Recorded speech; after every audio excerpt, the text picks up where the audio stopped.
of the number 45 Oak Racing Art car. And the other car that has come into the pits on that last lap is car number 40, the Boots Enginion Racing Orica. The safety car behind whom Andre Lotterer is weaving wildly from side to side is just coming down the straight now out of Mulsanne Corner towards Indianapolis and Darnage. And its lights are out, so perfectly done. The corner somewhere back. Looks like the leader, Andre Lotterer, is just sitting with his left foot on and off the brakes there, getting a bit of heat into the pads as he has got two Toyotas very close behind him. Alan McNish has dropped back and needs not to drop back very far because he is in danger there of attracting the attention of Eduardo Freitas. You're not supposed to drop back and speed up, drop back and speed up. McNish does that, does clear, catch straight back up again. Remember, out of Indianapolis, we will be going green again. Now, can they overtake before they get back to the line? I suppose they can. As soon as the safety car's in. As soon as they've cleared the exit of Arnage, that's how it... Safety car C has pulled over to the right-hand side of the road, and the GT, the broken up GT battle is gone. Meantime, the cars that go past us behind safety car A are just getting to the line now, and therefore they go green, and the battle at the head of the field has already restarted, so they will be catching up the safety car, the other safety car Q, but they have now gone through, and the Audi R8, which had been sitting here as the standby car for the RS4, pulls back in the pit lane because we've got safety car A back again. So here's the leaders then.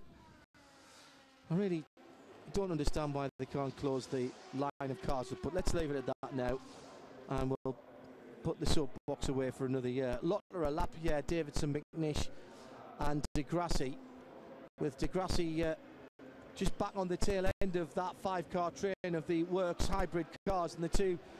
Oh, big slide by Alan McNish, just a game of inches they say it is, and he dropped the left rear Michelin onto the still damp AstroTurf at the exit of the final part of the Ford chicane, but the Scotsman absolutely brilliantly controls it as into the pit lane comes PCOM Racing, comes the 42 Nissan, the 33 level 5 car, the number 30, so a huge amount of the P2 cars from about 7th or 8th downwards, taking the opportunity to make a pit stop at the end of this safety car period.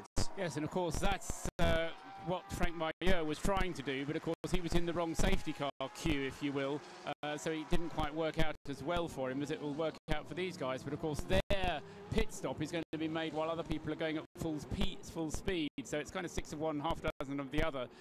You're losing out while you're stationary to your competition while they're going at full speed, whereas the other ones were stuck behind or waited at the pit lane exit, waiting for it to go green. Let's find out who's done what down in the pit lane. Jeremy Shaw, what's happened at your end? Yeah, two guys down here, the number 49 car and the number 30 from a HVM status, both coming in fuel only for both of these two cars. Pierre Caffer remaining. For the number 33, and in fact the number 30 as well, which come through. So I think all those cars that came in there, Paul, they were just fuel stops, no driver changes. Absolutely right, just checking them through. Pierre Caffer staying at the wheel of the PCOM car, Jan Mardenborough staying at the wheel of the Greaves Motorsport Zytec, Ryan Briscoe at the wheel of the level 5 car, and Johnny Molam staying behind the wheel of them all. The quickest stop was by Pierre Caffer. Jan Mardenborough lost out because he came in ahead of Ryan Briscoe, went out behind him. So a slightly quicker pit stop there for the level 5 team. Hello to Edward Bragg, who wants to wish Aston Martin teams good luck for the race. One of them not having so much luck. Still haven't had any official word about Andre Simonson as safety car A gets about 25 litres of, I was going to say 5-star actually, but it'll be premium grade, won't it? And hello to Isaac Wood, who is staying in the Travel Destinations Flexitels with the Radio Le Mans Travel Club. It's his birthday tomorrow. He shares it with Joe Bradley on our team, as McNish has got some heat into his front tyres and goes up into third position. Yes, and Nicolas Lapierre, having been overtaken first of all by Anthony Davidson, has now been overtaken by McNish. Yes, so there was a kind of double change for Nicolas Lapierre, losing 2 places on that lap. And I think, in fact, yeah, we've also now got Lucas de Grassi going past Lapierre. So what's going wrong with Lapierre's car suddenly dropping back? And I think I said Andreas Simonsen, I meant Alan Simonsen, of course. We'll get you any news officially from that as well. There's been an incident at the Nürburgring VLN race as well, which we're trying to get.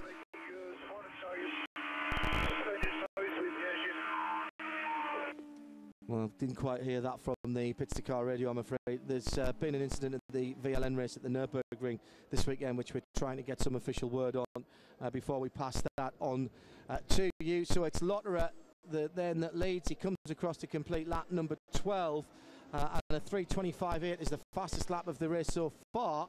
3.7 seconds behind is Anthony Davidson in second place. Alan McNish in third is a further 3 seconds back as they're into traffic now in the GT fields as they head up towards the Dunlop Bridge. So 1, 8, 2, 3, 7, your top 5. And then it's 12, 13. And Danny Watts is back on the tail of the P1 field after starting in 36th position some hour and 15 minutes ago, and being hampered in his charge back to the rear end, of course, by that long safety car period. And here's something I wasn't expecting. This is the 47 Morgan, the 24 Morgan rather, Olivier Plat into the pits. Jeremy. Yeah, I'm actually at the other end of the pit lane, unfortunately. I'm right down by the Toyota pit. Sorry, I thought that was at your end of the pits. It's all right, we can see that from here. Nick Damon will get down there as quick as possible. It looks like a standard stop. Didn't see Olivier Plat looking like he was going to get out of that car. The Audis 2 and 3 continue to circulate in third position. And it appears that was fuel only, Jeremy Shaw tells me in the talkback. Thank you very much indeed. Meantime, at the head of the field, it looks like Audi are getting ready for something, Nick. Yeah, they are doing that inexplicable sort of movement they all do. It's looking like we're going to have possibly both 1 and 2 stopping. The 3 fuel hose is still hooked up on its underneath its Bowser. So my guess is that 1 and 2 will be coming in at the same time, or possibly 2 just ahead of them. So they might put 2 out in first and then 1 and 3, which in a way, given the problem they've had bringing the cars into the pit, would be a good idea. John?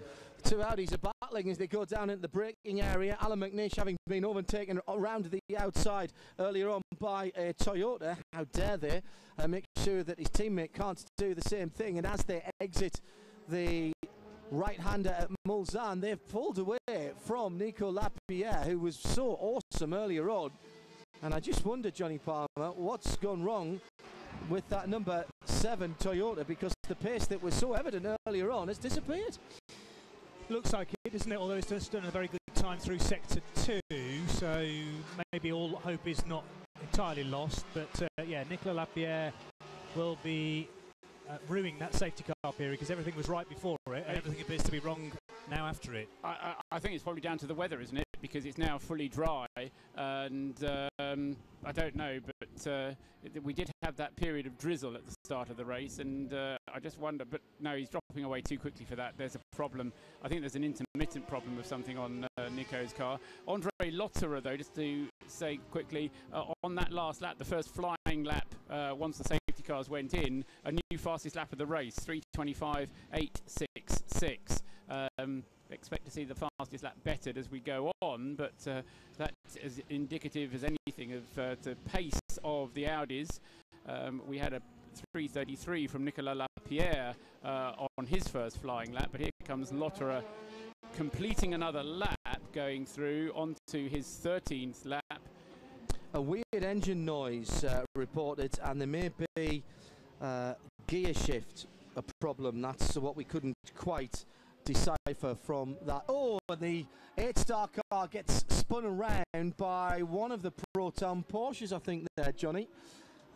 Can't tell you which one it was. Either the 88 or the 77, but from that distance I couldn't tell the difference between the two of them.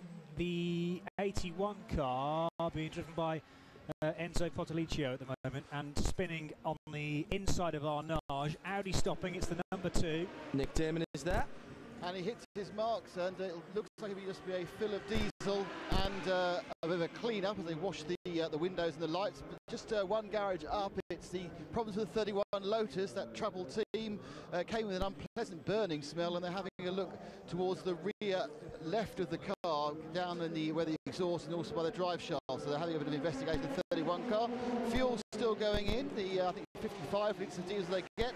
Alan goes away and doesn't get a very good start. Has to restart the second time there, so he lost a second in pulling away, but he's off and around for the first of our leaders' pit stops. Doesn't really tell us anything useful, to be honest. Well, a huge host of P2 cars coming in, including Bertie Breadstick, Bertrand Baguette in the number 35 Morgan, the Ollie Turvey Zytec 38, Tom Kimber-Smith has brought the 41 Greaves car in, Jerome Bleckenmolen in the 34, they're all in. All okay. You can try HV2,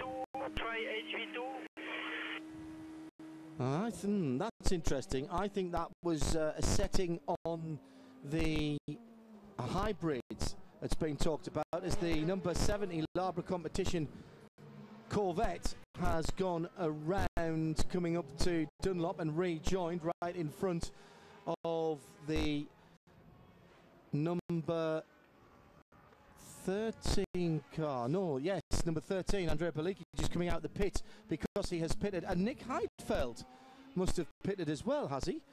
Because he's got a red next to him. We thought they might stay out longer, Paul, so the chance for the Rebellions to lead the race disappearing behind that safety car. Yeah, it was Andrea Bellicchi who pitted in number 13. Number 12 hasn't pitted. So that was the Rebellion car which pitted.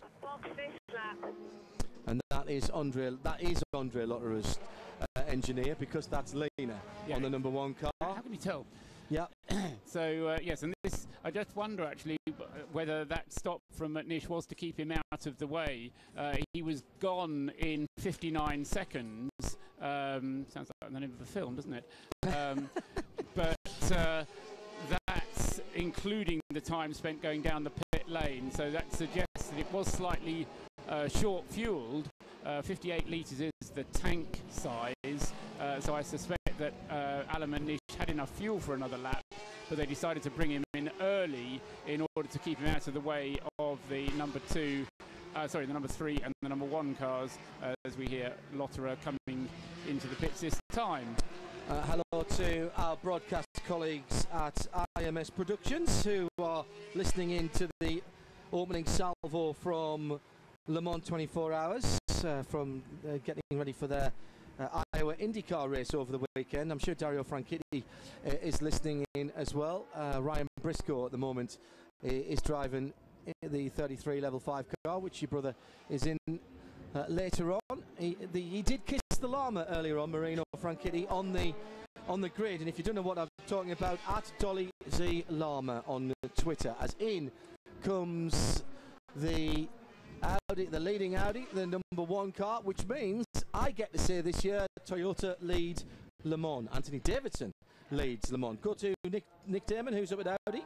Yeah, interesting fact is they've just seen the number 1 car arrive, and the front tyres have the Michelin stickers that normally indicate they might be those strange intermediates, whereas the rear tyres are completely flat and normal. Now it could just be they've chosen a different compound, whereas all 4 tyres in number 3 are fully Michelin stickered up. So there's something different about the rear tyres, the number 1 to the number 3. I can't tell you what they are. I'm not a Michelin tyre technician, but they are different, maybe just soft and hard.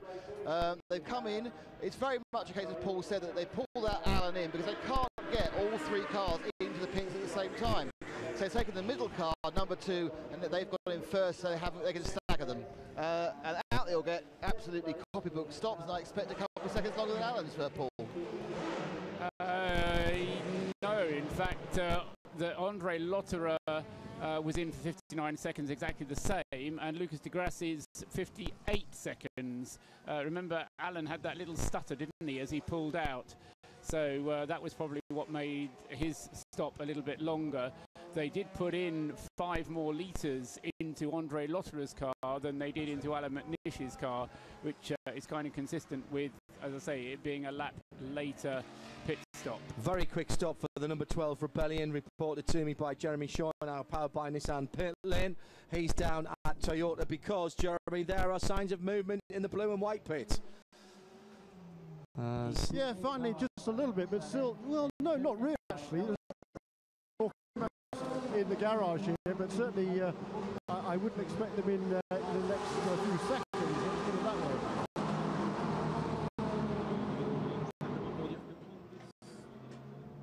Thanks, Jeremy.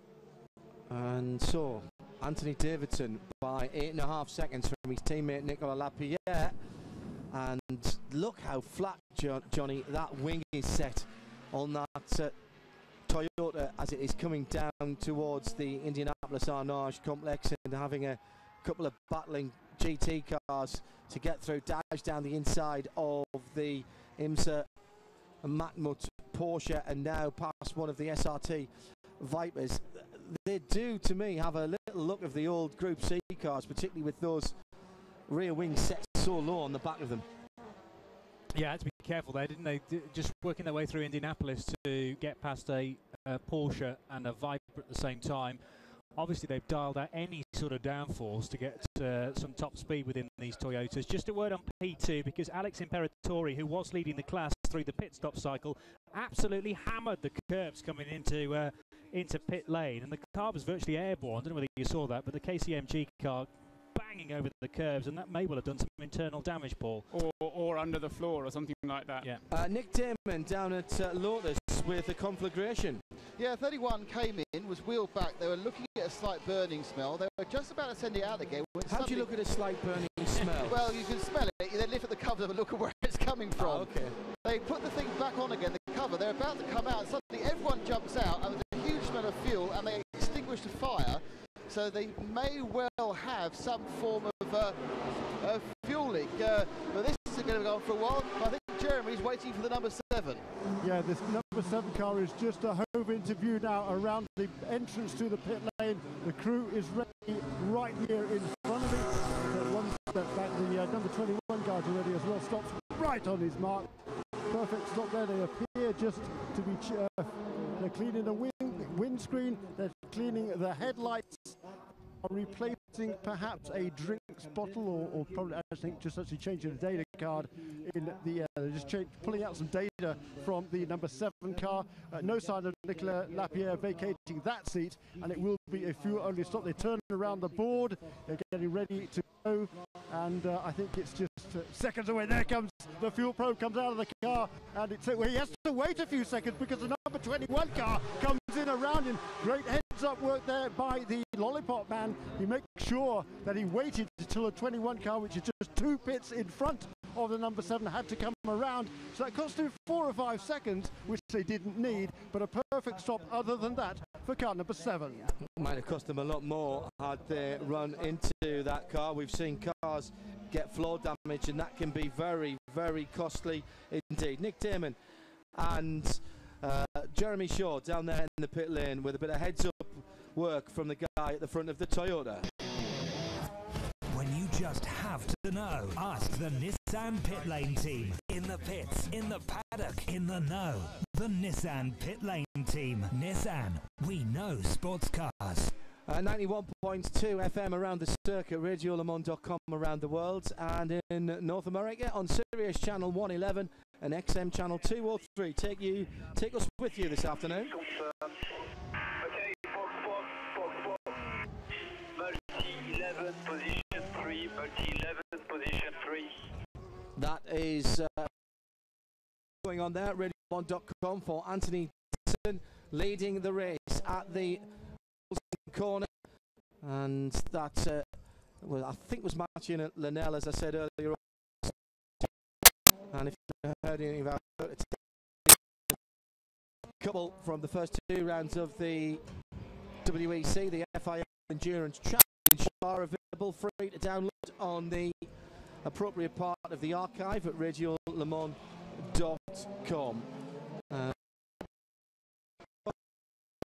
to go to our next Audi hourly update.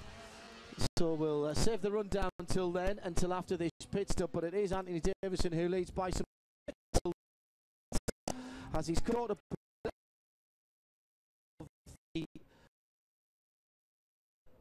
And remember, it's the only car that's not pitted, Paul. Precisely, yes, and that is yes, and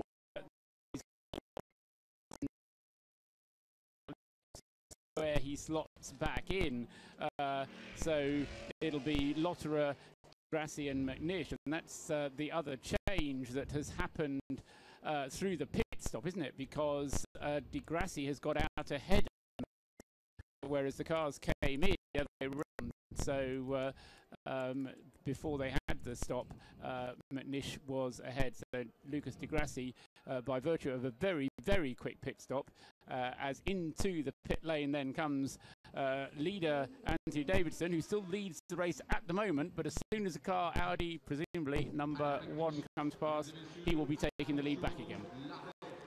Number 8 car, Anthony Davidson, pulls the car onto pit lane. He's interviewed now. He's just got 3, 2, 1 stops again right on his marks.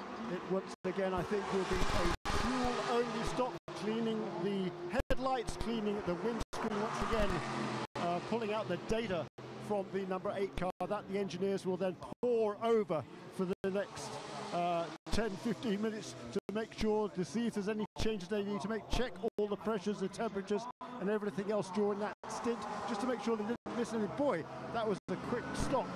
Again, they had to wait a few seconds because a couple of GT cars were coming along past the pit lane, but certainly much less of a hold up there for Anthony Davidson, but it did certainly cost him 2 or 3 seconds before the board was raised and Davidson was allowed to rejoin the race. Hello to IndyCar former CEO Randy Bernard, who's listening. Randy, good to know that you're tuned in, and it's been too long, my friend. We need to have a coffee and a catch-up.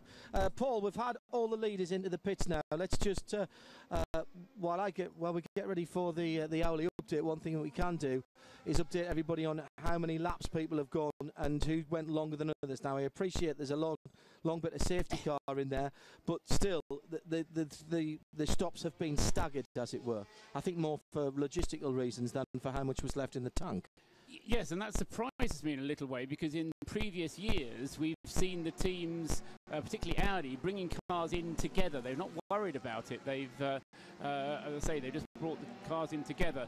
But what we had was, this is including that safety car period, as John said, we had a 13-lap stint for Alan McNish, and at the end of it he took on 50 litres of fuel.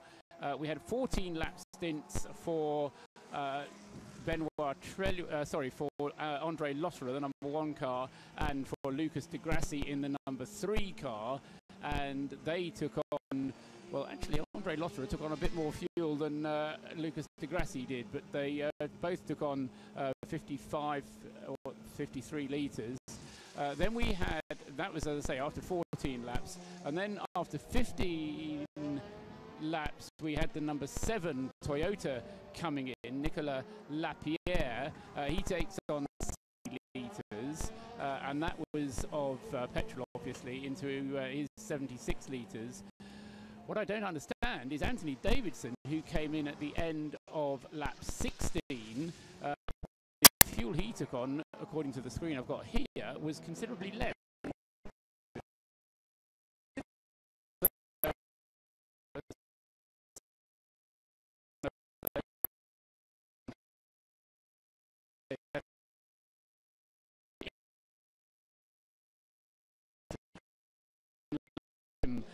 By comparison, it was 14 laps each for the Rebellion Lola and 15 laps for the Stracker HPD. And remember that those 2 cars, the Rebellion Lolas and the Stracker HPD, have also got that 3-litre extra fuel capacity, according to the new regulation that was issued just before the race. Nick Tierman. Yeah, I'm thinking the reason that Audi are having to stagger their stops is the first time they've had this little space. The last time they ran 3 cars was 2 years ago, but they had more space in front of Garage 1 because Garage 56 has been built in between the row of woe and the Audi garage. Last year they had 4 cars to play with in space, and they found themselves really constricted, and we've seen the cars, the Audis, having to go in at angles during their various stops during practice. So I think that's the reason why they can't get all three cars at once, they're having to stagger them. So that's what Audi are doing. Of the Audi update. Radio Le Mans, the hourly update, powered by Audi TDI, Vorsprung durch Technik.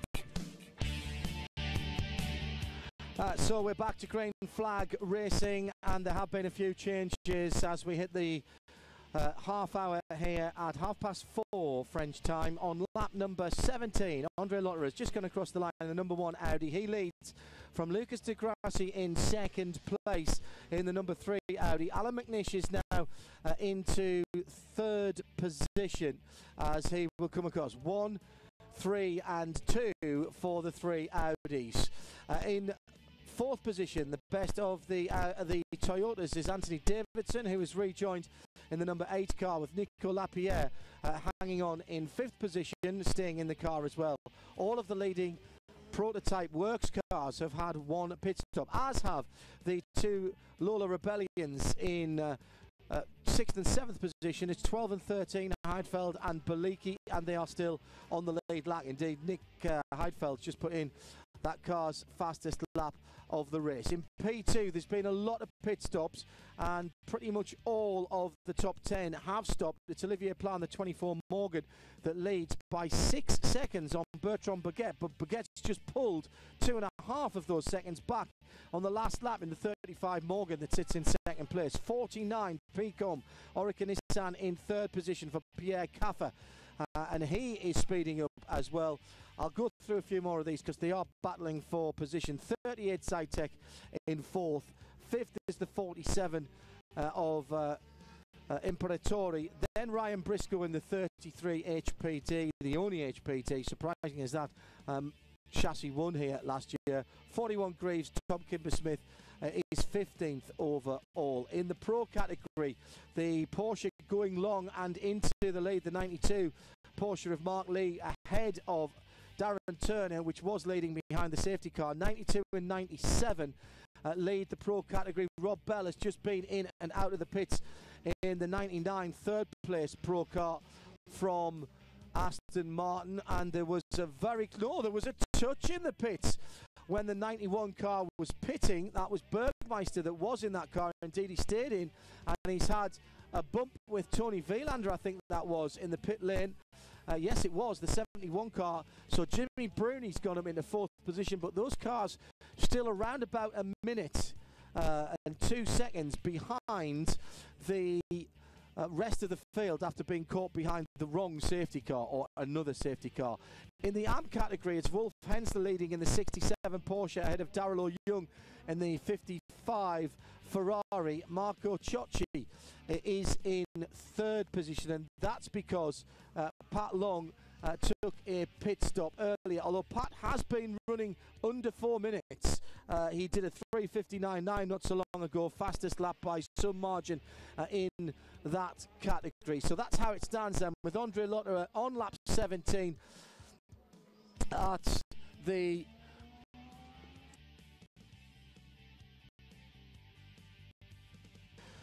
so that is how it stands at the 26 minutes after the hour, 33 minutes after the hour. Thank you to Audi for the hourly update here on RadioLeMans.com. The hourly update on Radio Le Mans with Audi TDI, Vorsprung durch Technik. So the 71 team director, that is that Ferrari that we were just talking about, Tony Vielander, coming into contact with the Porsche. Unsafe release, I'm guessing there, Paul, from what we saw on the screen. Yes, quite. The very definition of that. And the word immediately as well in the message from the race director that they want to talk to the team manager of the AF Corsa team. And yes, that's interesting to see that as Lucas Di Grassi, Alan McNish go through completing their 18th lap. Fastest laps at the moment not being set, at least by the leaders, hardly surprising really, full of fuel. And so Lotterer leads, as John was just saying. Davidson in the Toyota rejoining ahead of Nicolas Lapierre, who, whatever that message was, has managed to improve his lap times again, and is lapping at the same speed as Anthony Davidson, but has lost very nearly 10 seconds on the Toyota teammate. So whatever 12 EV 45 blue 16G was, or whatever it was that they sent to him in terms of his settings, actually did the job. In comes the leader in the GTE AM category. Wolf Hensler, very much the pro in that Pro-Am team, brings the IMSA Matmut 67 Porsche into the pit lane, and presumably along towards Bruce Jones, who's just joined us in the pit lane. Sorry, it's not, it's Jeremy Shaw. Jeremy. It is indeed. That car stops just a couple of pits up from where I am. I'm hustling up there, and I don't think there was a driver change there. But they certainly opened the driver's door, but I don't believe Wolf Hensler got out of it. So it looks like a fuel-only stop. There are some Michelin tyres ready in case they want to change tyres. Fuel still going into that number 67 car, which took over the lead after Patrick Long stopped a little while ago in the Dempsey Del Piero car. Into Matmut performance, I guess the fueling is done, and Wolf Hensler stalls the engine, and at the second time of asking, gets underway. So pit stop completed for car number 67.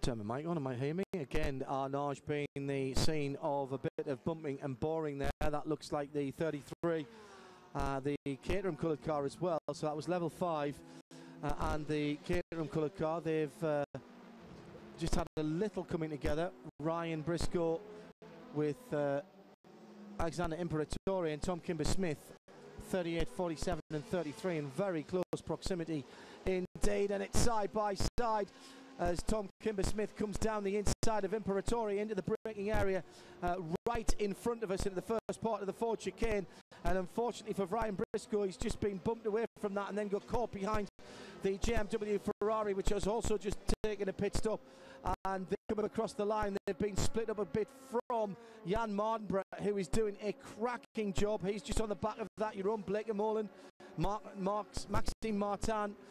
So 41, 47, 33, 46, 34 and 42, all very close together in the battle for what effectively is fifth position in the P2 category. And I'm very impressed with Jan Mardenborough in the early part of the race. Had to start the race because he was the quickest qualifying driver in that car, and he's the rookie. Good stuff by the Nissan Nismo athlete, former PlayStation gamer, and of course winner of the Nissan GT Academy. Johnny, this is just going to be a great battle, little run on this P2 category. Absolutely, yeah, fantastic battle. I'm interested that the top 3 in P2 at the moment are all WEC contenders as well. They're all World Endurance Championship cars, and they've risen to the surface very quickly. Where did the 35 car start? Because I didn't get a kind of reflection of that from the grid that was redone from qualifying through to the actual start of the race. But the 35 car has risen to the surface very quickly as well. That's another of the Oak Morgans. It's actually 2 Oak Morgans out front. Olivier Pla from Bertrand Boquet. Yeah, he started in 16th place overall. Okay, so he wasn't in the bunch at the back. No, he was one of the ones where all the drivers qualified as they should have done. Yeah. And of course, obviously as well, he was in the queue behind the first safety car. So that kind of unwinding itself. He's lapping. Bertie Bredsig is lapping quicker than Olivier Pla at the moment. So we could have the 2 Oak Racing Morgans very close to one another in the not too distant future. Pierre Caffer on board the 49 Pecom Racing Orica going strongly as well. And then there's 2 Zytecs, 4th and 5th, which are heading pretty much the battle for everybody else. So Turvey, Kimber-Smith in the Jota and Greaves Motorsport Zytecs respectively. Then it is Alexander Imperatori. Let's hope that the undertray has managed to cope with the abuse that Alex was asking of it into pit stop, into the pit lane. Incidentally, all of the P1 cars, no, P2 cars have stopped once now. So just seen some onboard footage from inside, I think the 73 Corvette of Alan Simonson's accident, and it looked like there was a slow-moving Ferrari ahead of him that he checked up for, and I think he was pushed off by another car that hadn't seen the slow-moving Ferrari on the inside. It was one of the AF Coast cars, but that's not narrowing it down very much, is it, when I say that? But clear evidence of a slow-moving car just around the corner that would have been in Simonson's eye line as he committed to the right, the second part, the right-hander from Tete Rouge, and he was in very close company with another car behind him. Might have been the other Corvette, as off at Indianapolis has gone the 47 car. Imperatori again. Yeah, he's not having a great few minutes, is he? And he's stuck there. That's beached that car, the KCMG car number 47, the Orica, the Morgan Nissan. Was 6th in class from P2. Well, he was 4th and then got pushed back with the battle that he was going on with. Go on, you wanted to say something else though, well, Johnny? only in the sense that you remarked at the time when that Aston was involved, Alan Simonson's Aston was involved in the crash at Tete Rouge, you thought there was a spinning P2 car that had Precisely. been involved in that. Yeah, only because a message came up on the screen to say that that car had spun, that a P2 car had spun. Right. So presumably there was yellow flags there with a spinning car. That could explain why the Ferrari that John now saw from that in car was going slowly, and possibly Simonson didn't take adequate care of the yellow flag and then had his accident because of the slow-moving Ferrari. There was definitely an easing of pace of Simonson, and the car behind him, I think, may have hit him and tipped him into the spin. Yep. Let's head down into the pit lane. Mark Patterson is standing by with Jeremy Shaw. With Bruce Jones, I'm sorry, Bruce. Hello, Bruce.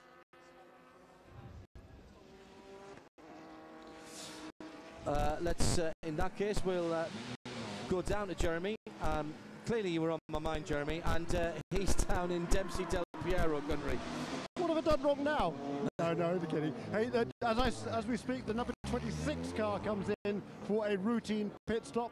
Don't know where he's placed in the class of P2 class, but also word here from the GTE AM class. Patrick Long was leading before the round of pit stops, came in and made a regular scheduled stop for fuel only, left the pit lane and had to come right back in again because he'd picked up a puncture, got a stone, it was tucked up in the wheel somehow. So an unscheduled stop for Dempsey Del Piero Racing car number 77 has cost Patrick Long the class lead in GTE AM.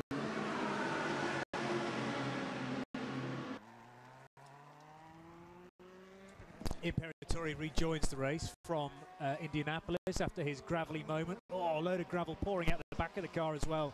That's the KCMG machine. So number 47, the Michelin-shod Morgan Nissan, but it could be very slippery on the approach to Arnage now, where the cars need to brake because of all that gravel being dropped by the recovering Alexandra Imperatori. He had to have a use of a snatch vehicle to get out of that gravel trap.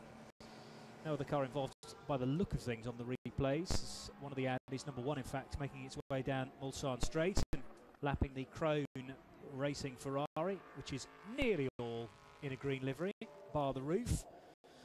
And the 48 Murphy's Prototypes car is still in pit lane, or is it back in pit lane? No, back in pit lane. Okay, that was one of the cars with a problem, but it did manage to get back out again. Yeah, so for a second stop. Yeah, that's right. Brendan Hartley, who brought the car in at the beginning of the safety car period, or not necessarily at the beginning, but after a couple of laps of the safety car period, now finding that the thing's running out of fuel, so has to bring it in to get it refueled. So it's a scheduled stop due to the fact that the car stopped early on during the safety car period. And it'll take hours for this to unravel itself, but I mean, what we're seeing, and I'm sure that Johnny will be getting excited about it, is that the LMP2 class is exhibiting a lot of the tendencies that GT has exhibited in the past, where we get nose to tail, and well, they don't have door handles on the P2s, but side-by-side racing. So this is going to hopefully run and run.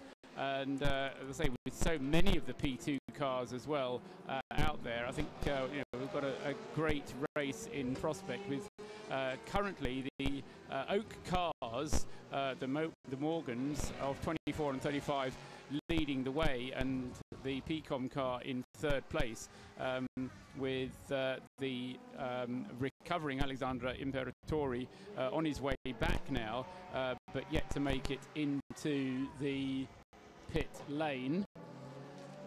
And of course, the Oak team, though, are utilising their platinum drivers at the moment, so they're going to be super fast, and slower drivers are going to get in, and it's about how they utilise the bronze and silver drivers through the race. So the 24 car that leads, Olivier Plara, platinum driver, but we're going to have stints from David Heinemeier Hansen, who is a silver graded driver, and Alex Brundle, who is gold, and the 35 car has Bertrand Baguette at the wheel at the moment, but Ricardo Gonzalez, the Mexican driver, a silver graded driver, and Martin Plowman, who is a gold as well. So it's exactly the same mixture for both teams, 1 silver, 1 gold, 1 platinum.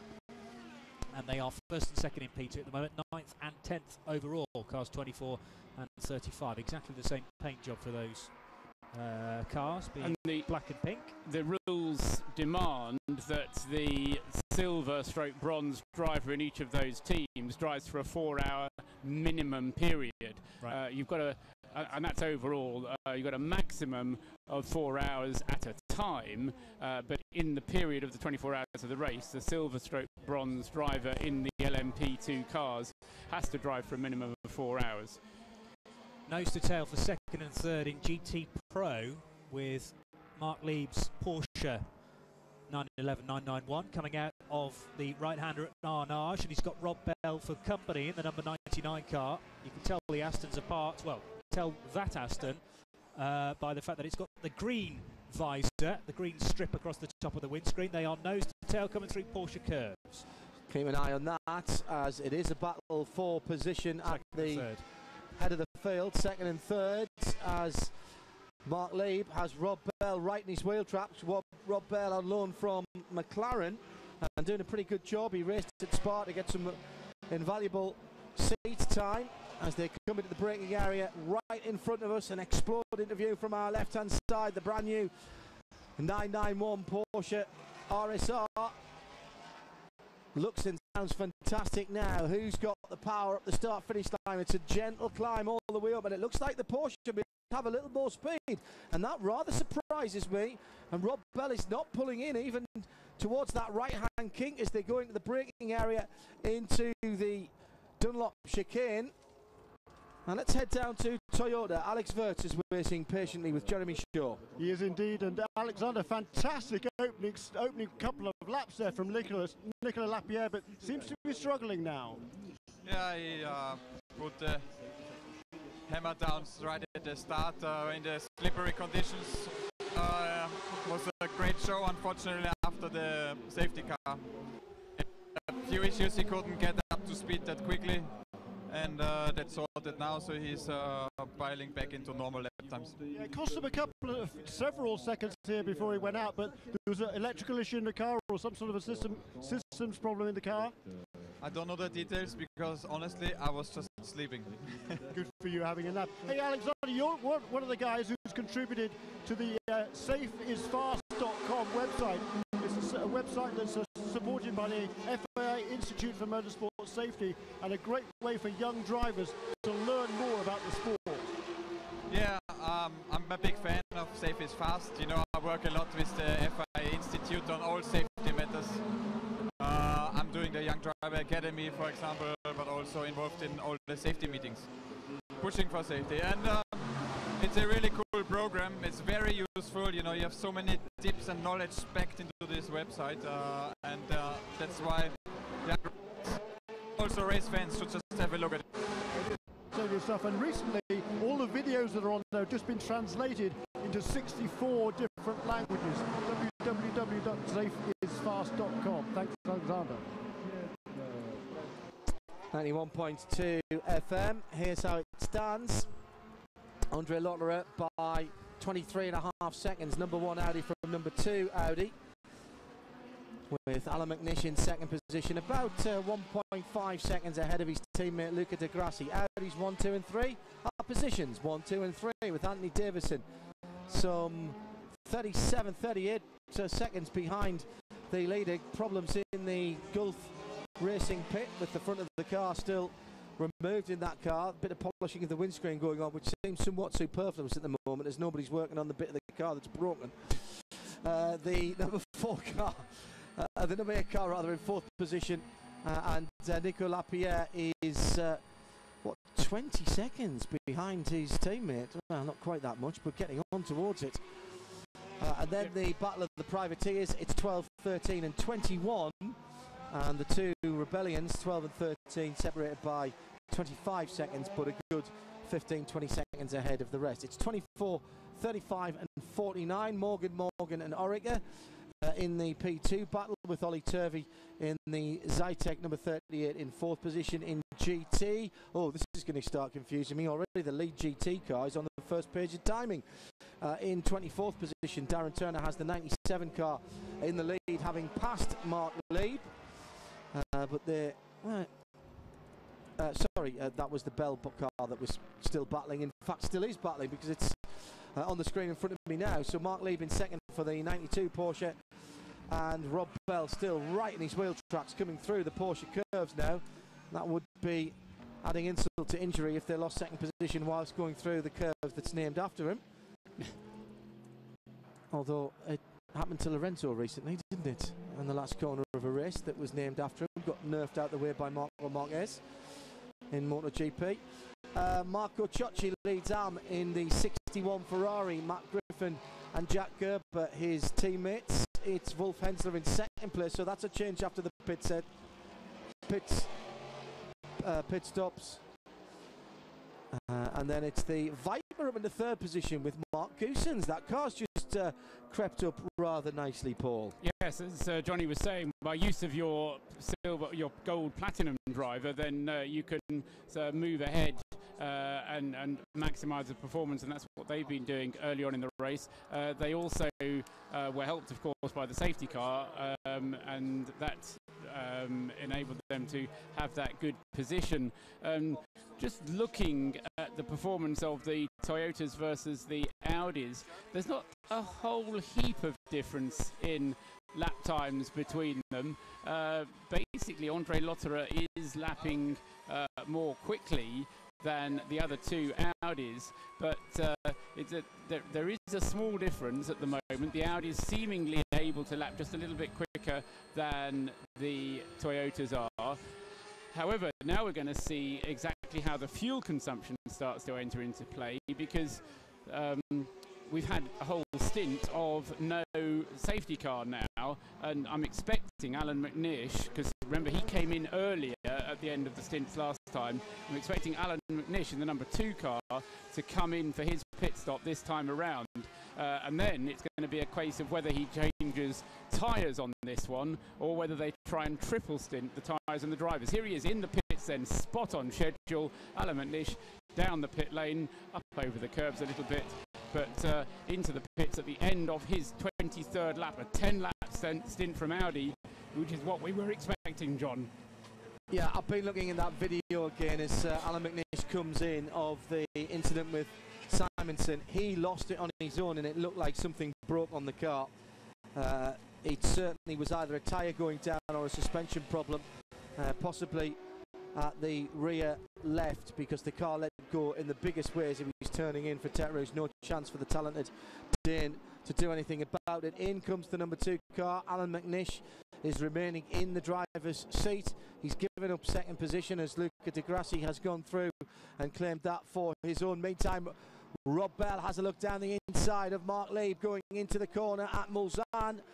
This is Porsche versus Aston Martin, 92 versus 99ers for second position in the GTE Pro category. And they are really doing good. There's a whole bunch of marshals running across the road there. at Mulsanne. And meantime, it's more Aston Martin problems. 96. The 96 car, thank you, Johnny. It has younger. 95's out. Oh, yes, good point. And he's gone off at Tete Rouge. But JCW at the wheel. Jamie Campbell-Walter getting wide at the exit of the Forest S's, and he's all four wheels on the grass, bounces over somebody's drive there, completely locked up, completely sideways, gets off the brakes and just kisses the Armco on driver's left. That's going to wake you up, Johnny, isn't it? One of the Audis did that last year. Was it Alan McNish who had a very grassy moment but didn't get all four wheels off and managed to rescue the situation? Unfortunately for Jamie, he got all four wheels onto the grass and rattled down the barrier for a short spell. I don't think an awful lot of damage. The car is moving a lot. There is a rain risk in probably half an hour. Rain risk in half an hour is what is being told to Degrassi. It was Lapierre. To Lapierre, sorry, excuse me. Lapierre in the 7 car being talked to by his team there. Yeah. As the 45 art car for Oak Racing, that's not one of the two that are leading. Where is 45? Down in 22nd overall, outside the top 10 within P2. Not really been keeping update on Jacques Nicolet's progress. A little bit of, sorry John, just to say, a little bit of rain on the screen in front of me. Not really enough to make the track wet, but we heard the rain risk that was being described there by the Toyota. Sprinkles in the pit lane, says Jeremy Shaw, right. And I presume he's talking about rain rather than topping on his ice cream. Nish on his way, again, having had a fuel-only stop, 58 seconds he was stationary, and 53 litres was the amount of fuel that was taken on board. In comes number 1, Andre Lotterer. So P1 leader, P2 leader. As well, yes, both coming in together. The P2 was using more fuel than I thought. Fuel more quickly than I thought they would. Pace at the front of the P2 field, very impressive though, because personal best sector 1 times for Olivier Pla, Bertrand Baguette and Oliver Turvey, who are first, second and third in P2 at the moment. 24 from 35 from 38, the Jota Sport Zytec Z11SN, and that stays out, so that will move up to second position because Bertie Breadstick stayed out. 38 up to second place, and another Audi coming into pit lane. This is the number 3 with Degrassi at the wheel. Entirely as expected, because it came in with the number 1 car on the previous stint as well. So those 2 cars I would expect to take fuel only, and away goes Andre Lotterer, and that was fuel only. And it was a 58-second stop, the same identical time as Alan McNish, and pretty much the same amount of fuel as well. Let's go and find out what one of our rookies at Le Mans this year has made of his first stint. He was the fastest qualifier in the car, so he has to start. Welcome to Le Mans to Jan Mardenborough, one of our Nismo athletes, and Bruce Jones has the story. I'm with a young man who looks as though he's just actually walked into the garage from the back, not the front. Jan, you look so cool, calm and collected. But that was your first racing stint at Le Mans. What was it like? It was fantastic. The start was okay. I gained a position and yeah, just kept the car without any damage and kept off the curbs. And yeah, the car's quick. The car's really quick. Just a shame about the safety car, really. But the safety first, I guess, but yeah, handed over to Lucas. The driver change went really well, and hopefully Lucas can pick up a few more places now. Yeah, so good. But if all sort of runs to cycle now without safety cars, what time are you expecting to go back in the car? I think I'll be getting in the car when it's dark, I think. Not too sure when, but I think from then on we were doing triple stints instead of double. We just wanted to see how the tyres were after the first one, but yeah, it's good. And it's just starting to spit again now, but when you started the race, how damp was it out there? Because obviously that opening lap was pretty exciting for everyone. Yeah, it was spitting, and everybody was quite sensible, I think. Nothing silly happened.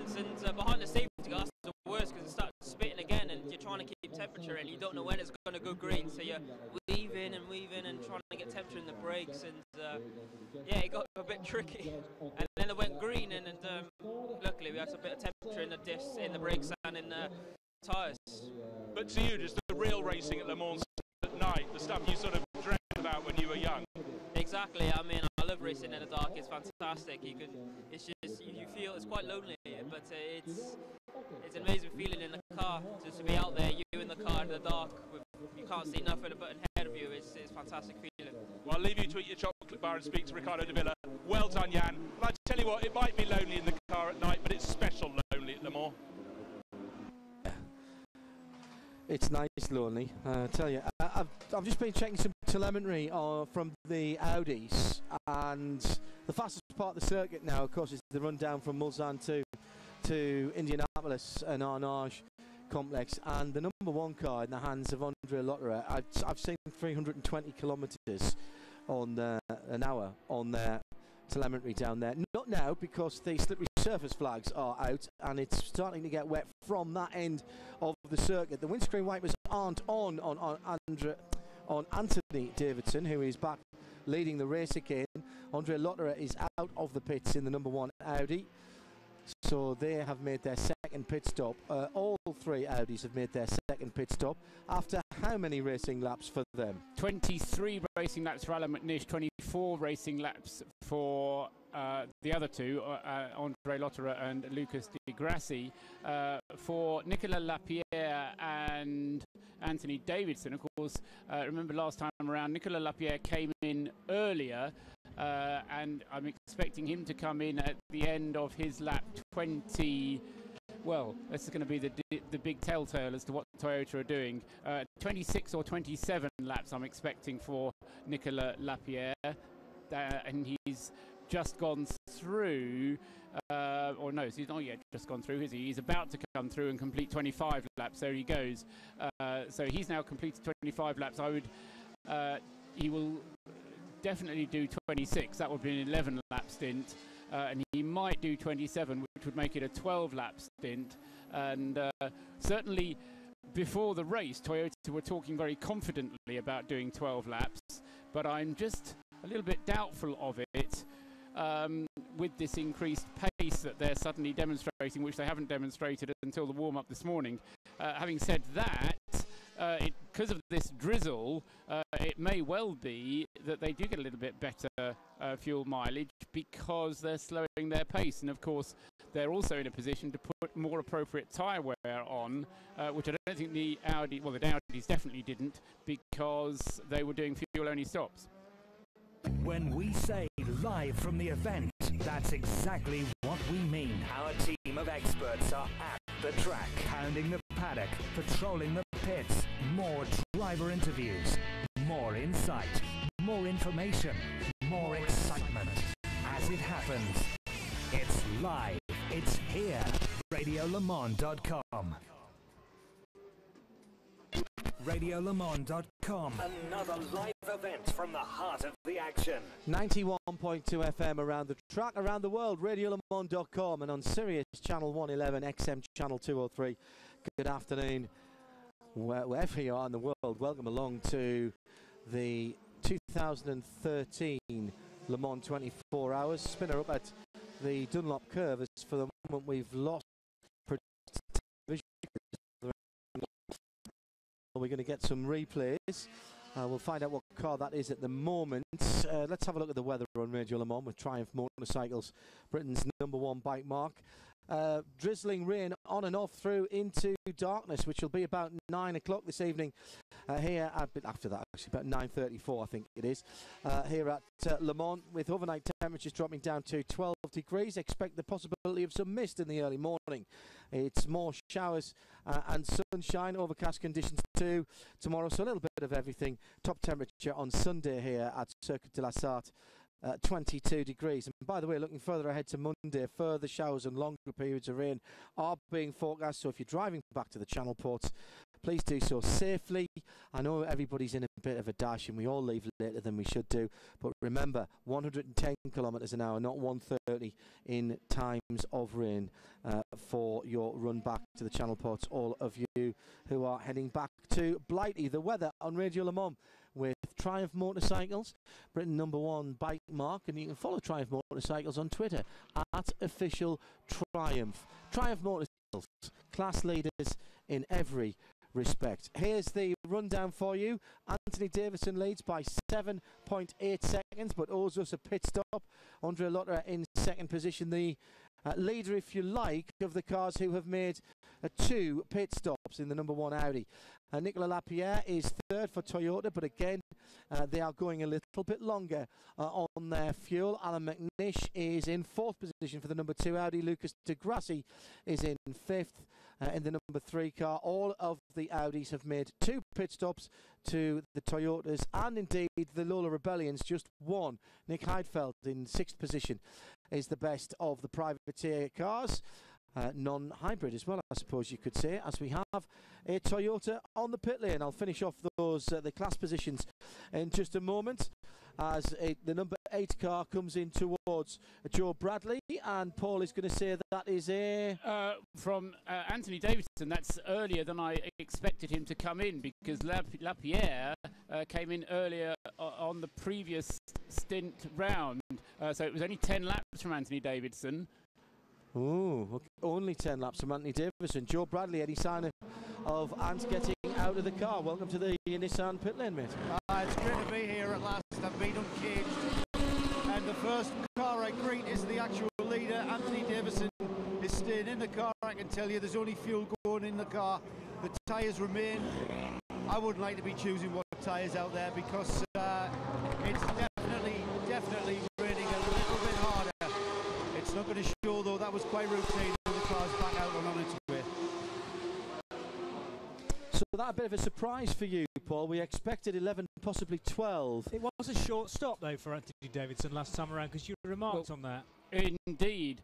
So I just wonder whether they didn't put quite as much fuel in it, or there was something wrong with it and not as much fuel went in. Last time he was in, they put in 60 litres. Now the tank will take 76. And that compares with Nicolas Lapierre, who put in 70 litres. So that's kind of 10 litres less. So maybe Anthony, having short-fueled, they've now short-fueled him again. So that time it was 64 litres going in. So yeah, interesting. It may well be that, yeah, this is what's happening. They're deciding to run 11 lap stints, so they're putting less fuel in. The car is therefore lighter for the whole of its stint. It will wear the tyres out less because it's lighter, and because they're running 11 lap stints, a triple stint for the tyres is only 33 laps as opposed to 36 laps, which is what it would be if they were running a full fuel load and trying to do 12 or the longer stint. So you think that in only filling the tank up to 60 litres for 3 stops, you could triple the tyre? You could triple stop the tyres. It's a proposal, yes. Okay. It's a proposed explanation for why that's happening the way it was happening. Although certainly I wouldn't have expected Anthony to come in just yet. Meanwhile, coming down from Mulsanne corner, we've got a bit of a side-by-side battle going on there. Yeah, for the lead as well, because that's Lotterer is not being overtaken by Nick Lapierre. So coming out of Mulsanne corner, and the two side-by-side heading through towards Indianapolis, and Lapierre has taken the race lead in car #7. And it was almost a backward cycling race coming out of the Mulsanne corner, because it was clearly so wet down there that neither of them had very much grip, and Lapierre goes very wide indeed going through Indianapolis and just about hangs onto it. He turned in at the right point, but the car lost grip. Yeah, he turned in at the right point and the car went, "Are you having a laugh?" He's had another bit of an issue there. He's taken much more of a rain line through there. Now this is where you'd expect the e-tron Quattro with the front wheel drive to deploy a little bit more grip and a little bit more power, but the Toyota streaks away when he is not grip limited through the back wheels. That extra 300 horsepower from the supercapacitor is being blasted out through the rear Michelin tyres, and there's someone off at the Porsche curves. I think it's the GMW Ferrari that has gone off on driver's left there, and let's see who is in that car, whether it's still circulating at the moment. But we have Andre Lotterer then being displaced by Nico Lapierre, and a very slow 54 Ferrari. This is the blue and white Ferrari coming in. And is there an issue, or is he just taking it easy? But Nico Lapierre, the man who talked us round the startup lap, has taken the lead and dives straight into pit lane. So he will not quite get across the start-finish line. I think the chicane in the pit lane is rather more severe than the one on the track. Although, as I say that, it may be that Lotterer is held up just a little bit more. No, he just does squirt through and will be scored as the lap leader. So that's not going to be a Toyota leading that lap, Paul. No, not quite. But it was darn close, wasn't it? So into the pits comes Nicolas Lapierre, and it's another change for the lead, isn't it? Therefore, or sorry, it's not another change for the lead because he never actually led the race. Correct, exactly. Joe Bradley is down in the pit lane. Well, the reason why that car might be outperforming the Audi, like what we saw at the start of this race, could be down to the weather. Already the number 26 G-Drive Oreca Nissan has been in, and that car has changed to intermediates. On saying that, this number 7 Toyota is now going on to a set of fresh, brand new slick tyres. The crew you can hear in the background just throwing the tyres to one side, front left's gone on. They do it in an odd way. I've never seen this. They've done the rear right, then they do the front left. Now they're doing the rear right. Right, now then. Is that what you've just seen, John? Right, that's what. Now, as the car's just gone past me, I thought I saw the labels that indicate that these are the sponge-like, very, very soft intermediate tyres. The car was pointing straight at me, so all I could see was fresh, shiny slicks, which I thought, is the man crazy? Perhaps he isn't. He's got the sponges on. But, gentlemen, I've just been looking at the screen. I'm going to grab Alexandre Imperatori in a second, but we think people who are going on to intermediate are too soon. It's going to be enormous snow rain. But Alexandre Imperatori, what was it like out on the track? The car had damage, number 47, when you came back. What was the problem? Well, we had a problem with the brake bias. Apparently the cable broke, so the balance was going backwards and backwards, and it just made it impossible to brake and slow down the cars. So that's why we had some trouble out there, and we tried to keep running, but then it came obvious that we couldn't continue like that, so we had to bring the car in the box and repair it. So unfortunately now we're a couple laps down, and we just have to get our head in the steering and stay out of trouble from now on. We saw you coming into the pits earlier in the race, and you hit a curb quite hard. There's no damage from that. Well, we don't really know where it came from. Obviously in the handling there was nothing, so we don't know if it came from that or if it broke afterwards. Okay, but it's great to see a Chinese team racing here at Le Mans. I'm sure it's the first step. Yeah, exactly. We're all rookies here. We're learning. It's unfortunate, but I'm sure we're going to learn from it and come back stronger. Thank you very much, Alexandra. Just to highlight what I was saying, it was raining here a moment ago, but looking at KCMG's weather map, they predict only 0.3 of a millimetre in the next hour. They're convinced that car 26 went too soon on intermediates. And I confirm that from the onboard camera we did see the 66 Ferrari that was off the circuit. And off has gone the Lotus number 31. And it's been attended to by a snatch tractor at the second of the Mulsanne chicanes. Kevin Weider at the wheel of that car, down in 54th position. It's been a horrid week for the Cordoba Lotus guys. Double waved yellows on the entrance there. It's right on the apex curb, probably just visible on turn in, but not as it's being dragged backwards by a very flexible snatch tractor. Both front and rear wheels being steered on that particular version. That was very slick indeed by the hard-working recovery team. No, the thing. Sorry, Paul, go ahead. Yeah, sorry, just the thing that was significant about that tyre change that we saw for Nicolas Lapierre down there that Joe Bradley was describing for us, whether it's the right change or not, we'll pick up once Nicolas has got up to speed and has started setting some sector times. But it's the first tyre change we've had for one of the LMP1 cars. So no doubt at all that they've been doing two stints, double stinting their tyres, and the leaders, as I say, apart from Lapierre, the only one not to have triple stinted. But Lapierre just took 6 seconds out of Anthony Davidson in the middle sector alone on those different tyres, and that's on his outlap. So that is, he's on the right tyres. It's a question of how long that they will last now if the rain doesn't continue. Unless the yellow flags have been withdrawn.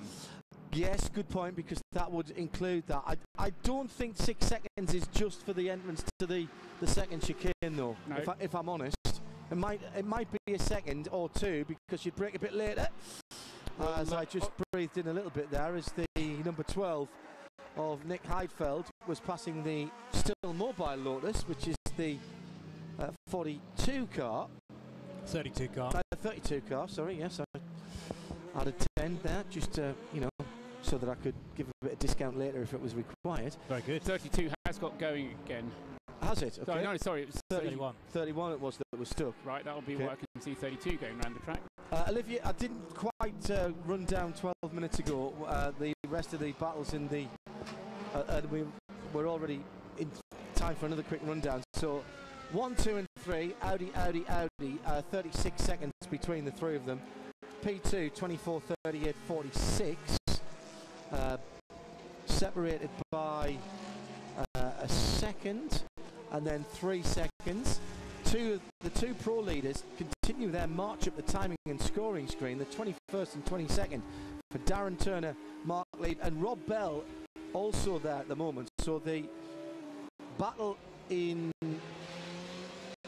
GT Pro has closed up again after they'd been separated by pit stops. So Turner, Leib and Bell, 97 Aston, 92 Porsche, 99 Aston, and still that gap back to the rest of the pro field after the first safety car. And then it's the two car AM battle in 33rd position overall, which is Wolf Hensler in the 67 Porsche from Marco Ciocci in the 61 Ferrari, and then it's the 55 Ferrari and the 75 Porsche, but at some distance. I'm just trying to look and see.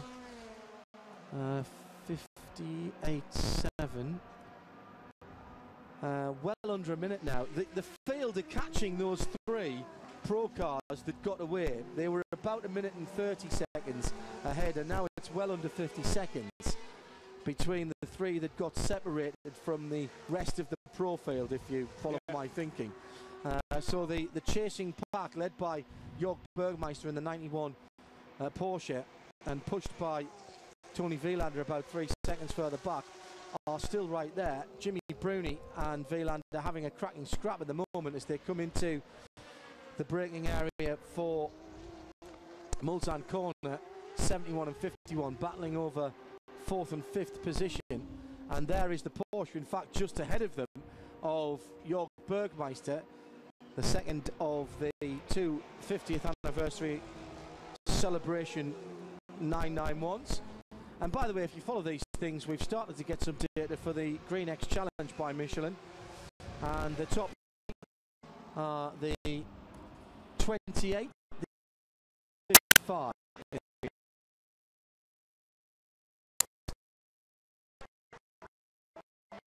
Scored on 3, clean, fast and efficient, scored on 3 different areas, and then a very difficult logarithmic calculation to pull that together to give a score.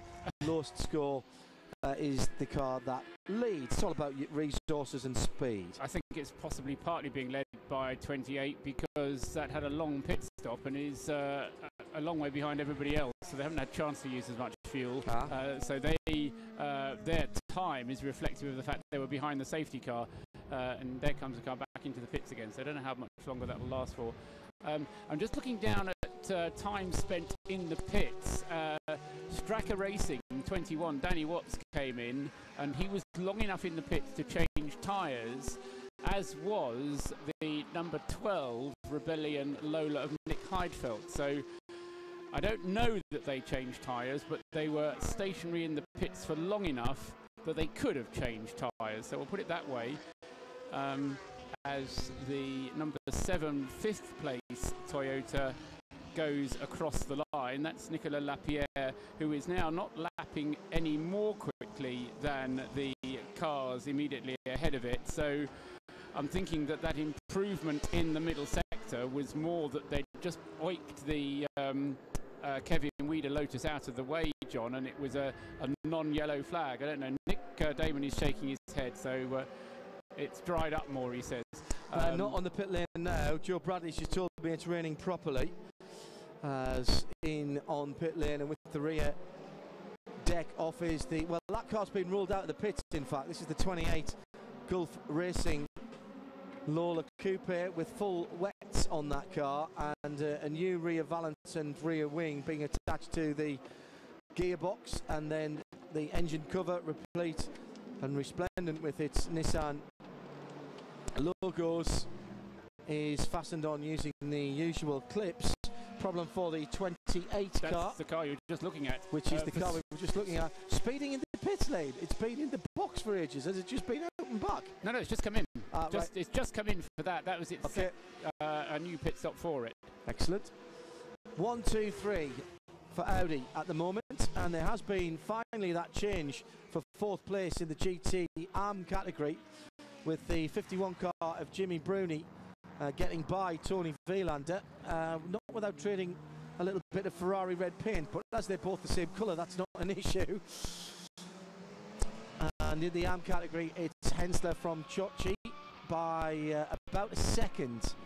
67 Porsche from 61 Ferrari.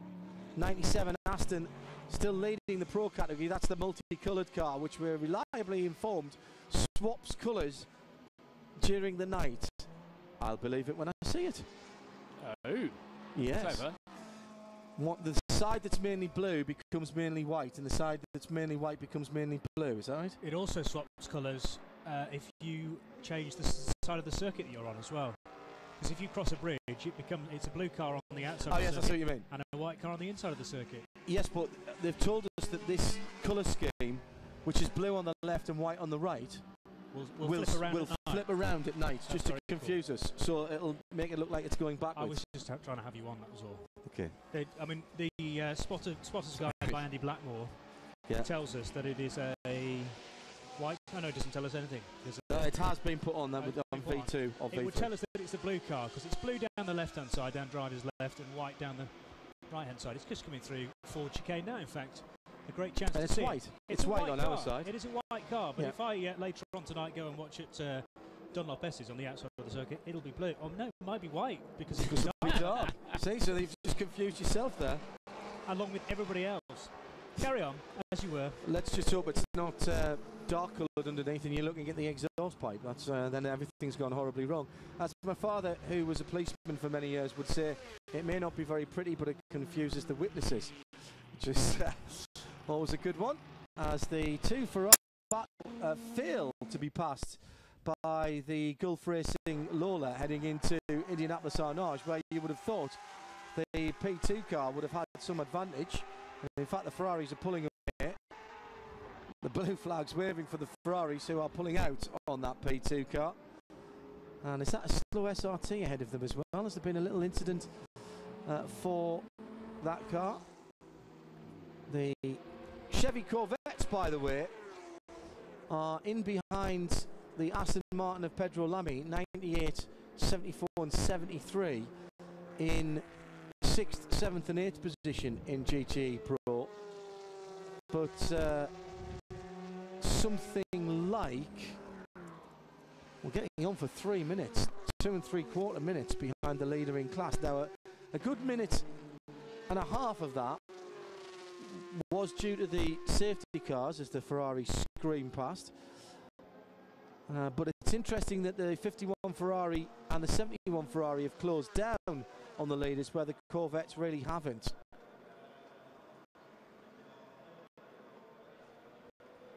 Let's head down to the pit lane. We might be able to get a quick word with Rebellion in a moment. Bruce is down in this end of the pits. Bruce. James Robinson, how's it going at the moment? Changeable conditions, but how's it for Rebellion?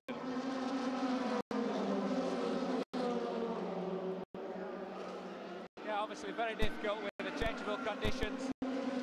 Yeah, I mean, a third of the track is wet. As you can see, the rest of it is dry, so very difficult.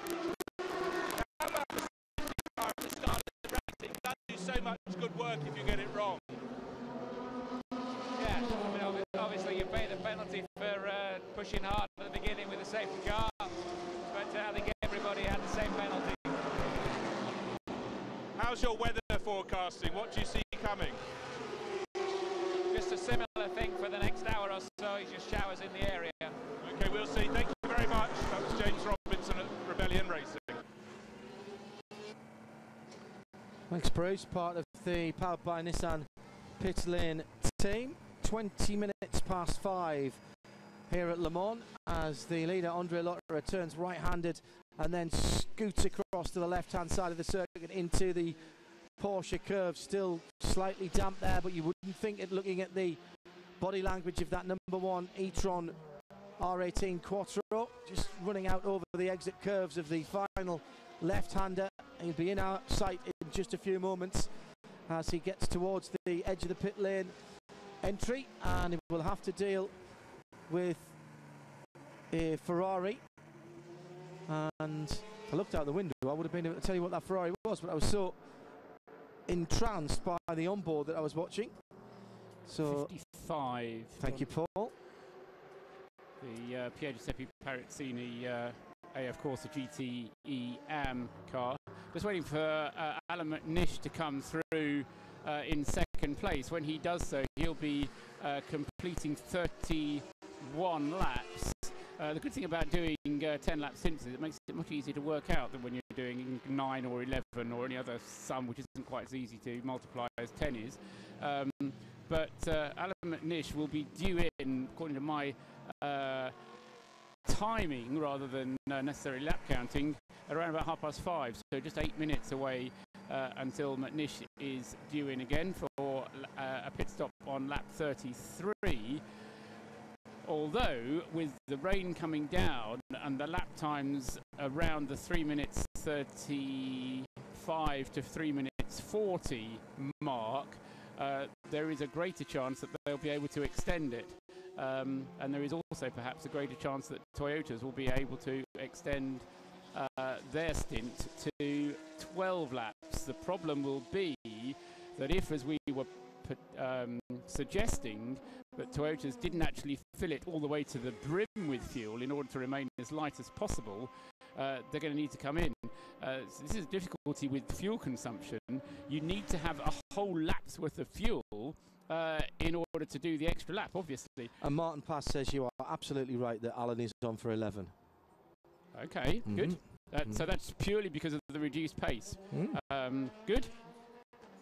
So the technical term I think that the engineers like to use now is grip limited or traction limited. Right. Okay. So you're turning down the map on the engine.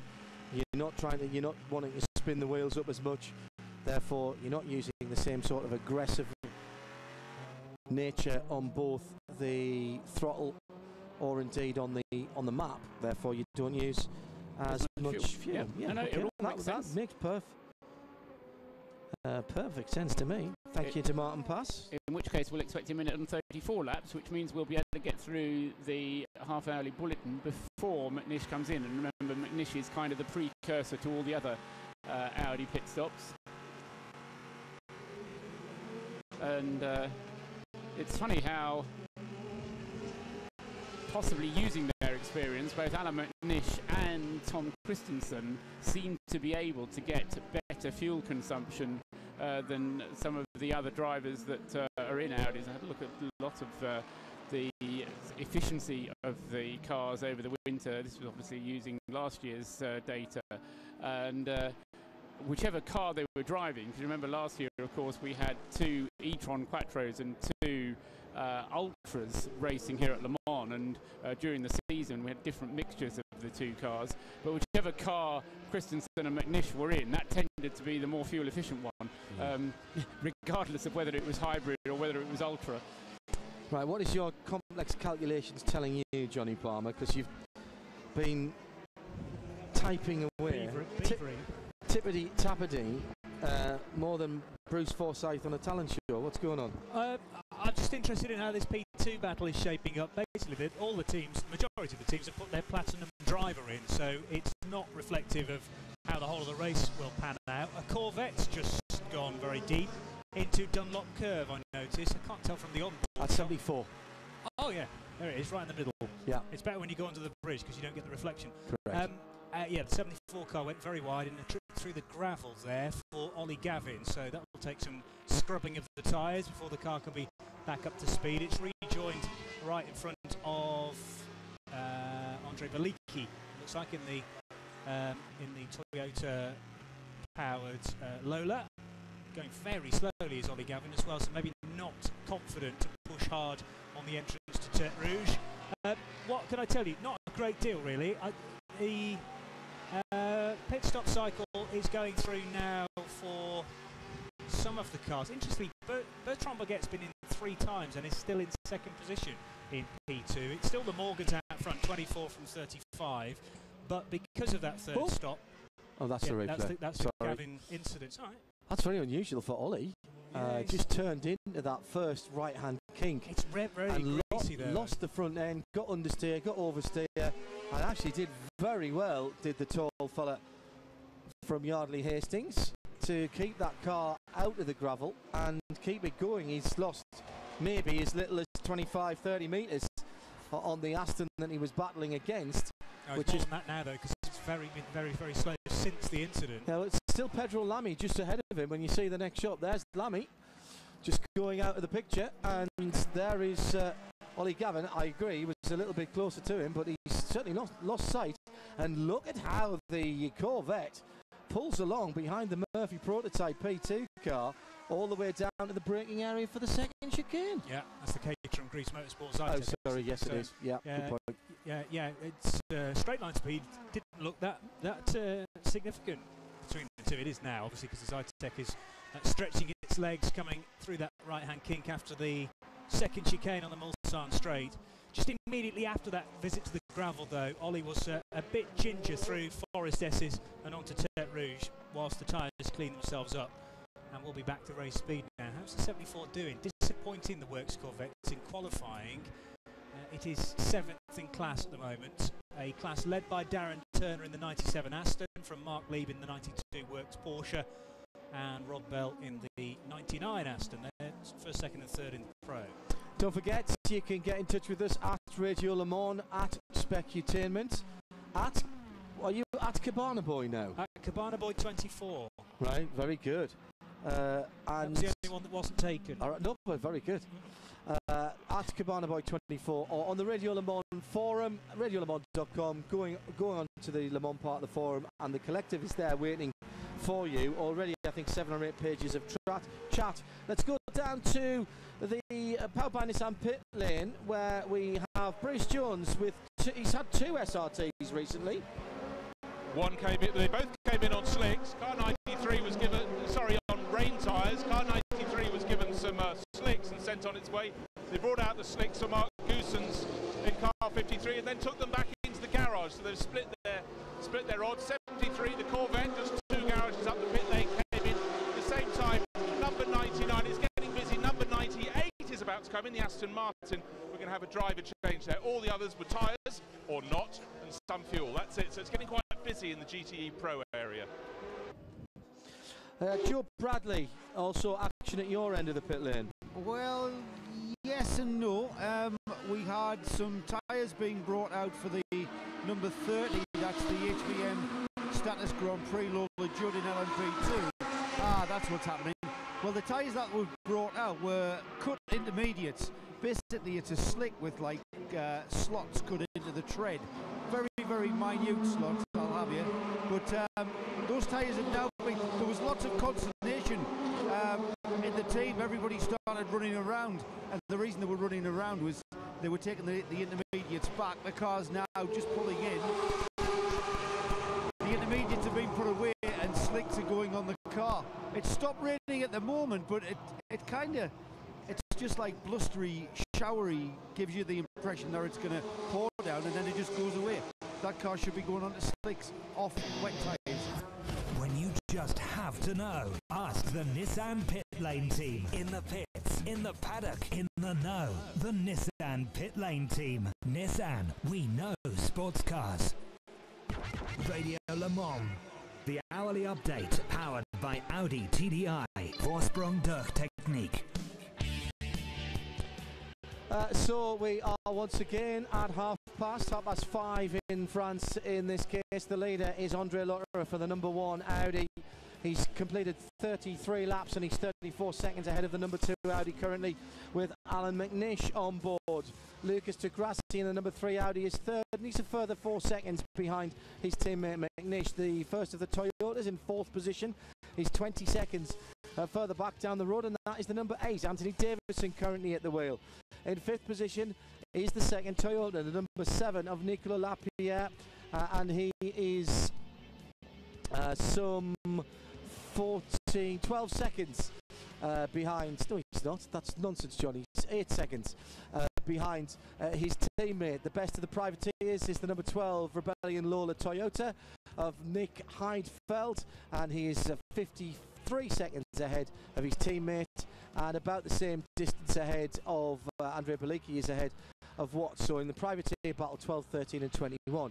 In P2, Olivier Pla has survived a gravelly moment when Joe Bradley was talking from the pit lane there, when he was completely across the entry to the Dunlop chicane.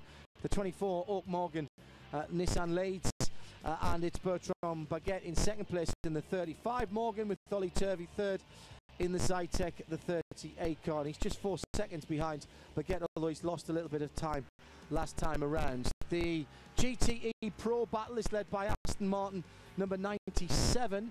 That's Darren Turner at the wheel at the moment, and he has got very little lead between himself and Mark Lieb in the number 92 Porsche. He had last time around just about 9 seconds, and that's come down to 5.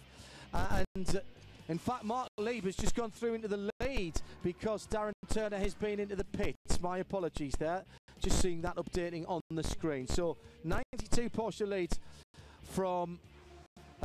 In fact, that 92 car is in the pits as well, I'm hearing, but it has come in from the lead. Lieb has got out the car, and Rob Bell in third. And we've got a Toyota stopped on the circuit just after the first chicane. I'll get to that in a moment after we finish saying that Wolf Henson in the 67 Porsche leads GTE AM. And I lost the engine. I have no engine. I lost the engine.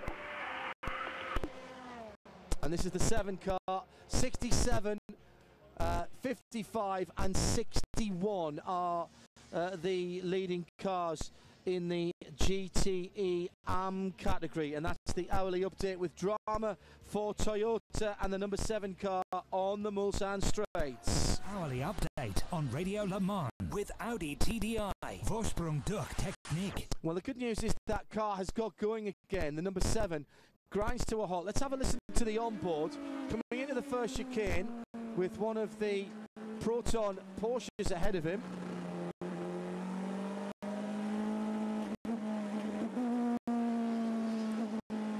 Do you know, that sounds suspiciously like the dog ring between first and second going again, as it did on Thursday evening, Paul, does it not? On the other car. On the other car. Now, I'm sure they would have done something about that and taken steps, but yeah, but the good news from Toyota's point of view is that the car has got going again. Meanwhile, up at the front of the field, Alan McNish has come into the pits as we expected him to do. 1 lap later than he did on the previous stint, reducing his pace thus under the rainy conditions, and so getting 11 laps out of that tank full of diesel. And what's he going to do now this time? It's going to be a driver change, tyre change, or just fuel only. Looks like it's going to be fuel only from this point. Fuel only in a white with the windscreen. And who's down at that end of the pits? Hello, Bruce. That just looks like more diesel going into that Audi. Yeah, all diesel, no stamps, super clean, and a puff of, quite a big puff of smoke, and off it goes again. Nice and slick for Audi there, but they were obviously given that little fillip when they saw Toyota pulling over off the circuit, but it's going, I understand. A quadruple stint then for Nishi, as we know he's quite capable of doing. I think that was pit stop for the 7 that we heard Matthew Linnell there. Darren Cox has joined us from Nissan. Hello, Darren. You enjoying this yet? Oh, yeah, absolutely. Yeah, absolutely enjoying it, John. The safety car at the beginning obviously was a bit frustrating for everybody, but what a race! A race that we didn't expect to have, I guess, at the front. Certainly in the first few laps, and in in LMP2, some great racing, which obviously we're keeping an eye on, and I expect that the GT battle is going to go all the way to the end as well. So yeah, fantastic racing. You're obviously supporting your Nissan and Nismo customers here, as well as you GT Academy drivers. Do you get a chance to be able to see what's going on as well? I mean, you talked about the battle at the front of the field there. You're a fan of the sport, so you're watching that too? Oh, absolutely. Although, having said that, I didn't know who was on pole for GT last night, so it's been a bit busy. I'm actually glad the race has started, to be quite honest, and yeah, it's obviously great racing. This weather's making it very, very interesting, and yeah, the guys just got to keep it on the black stuff and try and keep going round in LMP2. To be quite honest, it's going to be very, very tight. It's been another busy week for you here, as you mentioned. You've unveiled the Garage 56 contender for 2014, a project that was announced live on Nismo TV, and we took it as well on RadioLeMans.com back in February. It seems ages ago, and yet it is only February, and it's another bit of excitement and innovation from Nissan. Well, yes, that's what we do. That's how we roll, John, I guess. And it's great to come here.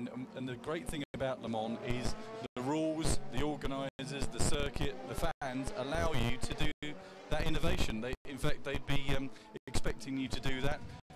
And if you don't innovate, then Le Mans isn't Le Mans. We'll talk a little more with Darren Cox in just a moment. We've got the leader of the race into the pit lane, and Bruce is at that end of things. Indeed, they're waving the lollipop as halfway down the pit lane comes Andre Lotterer, car number 1.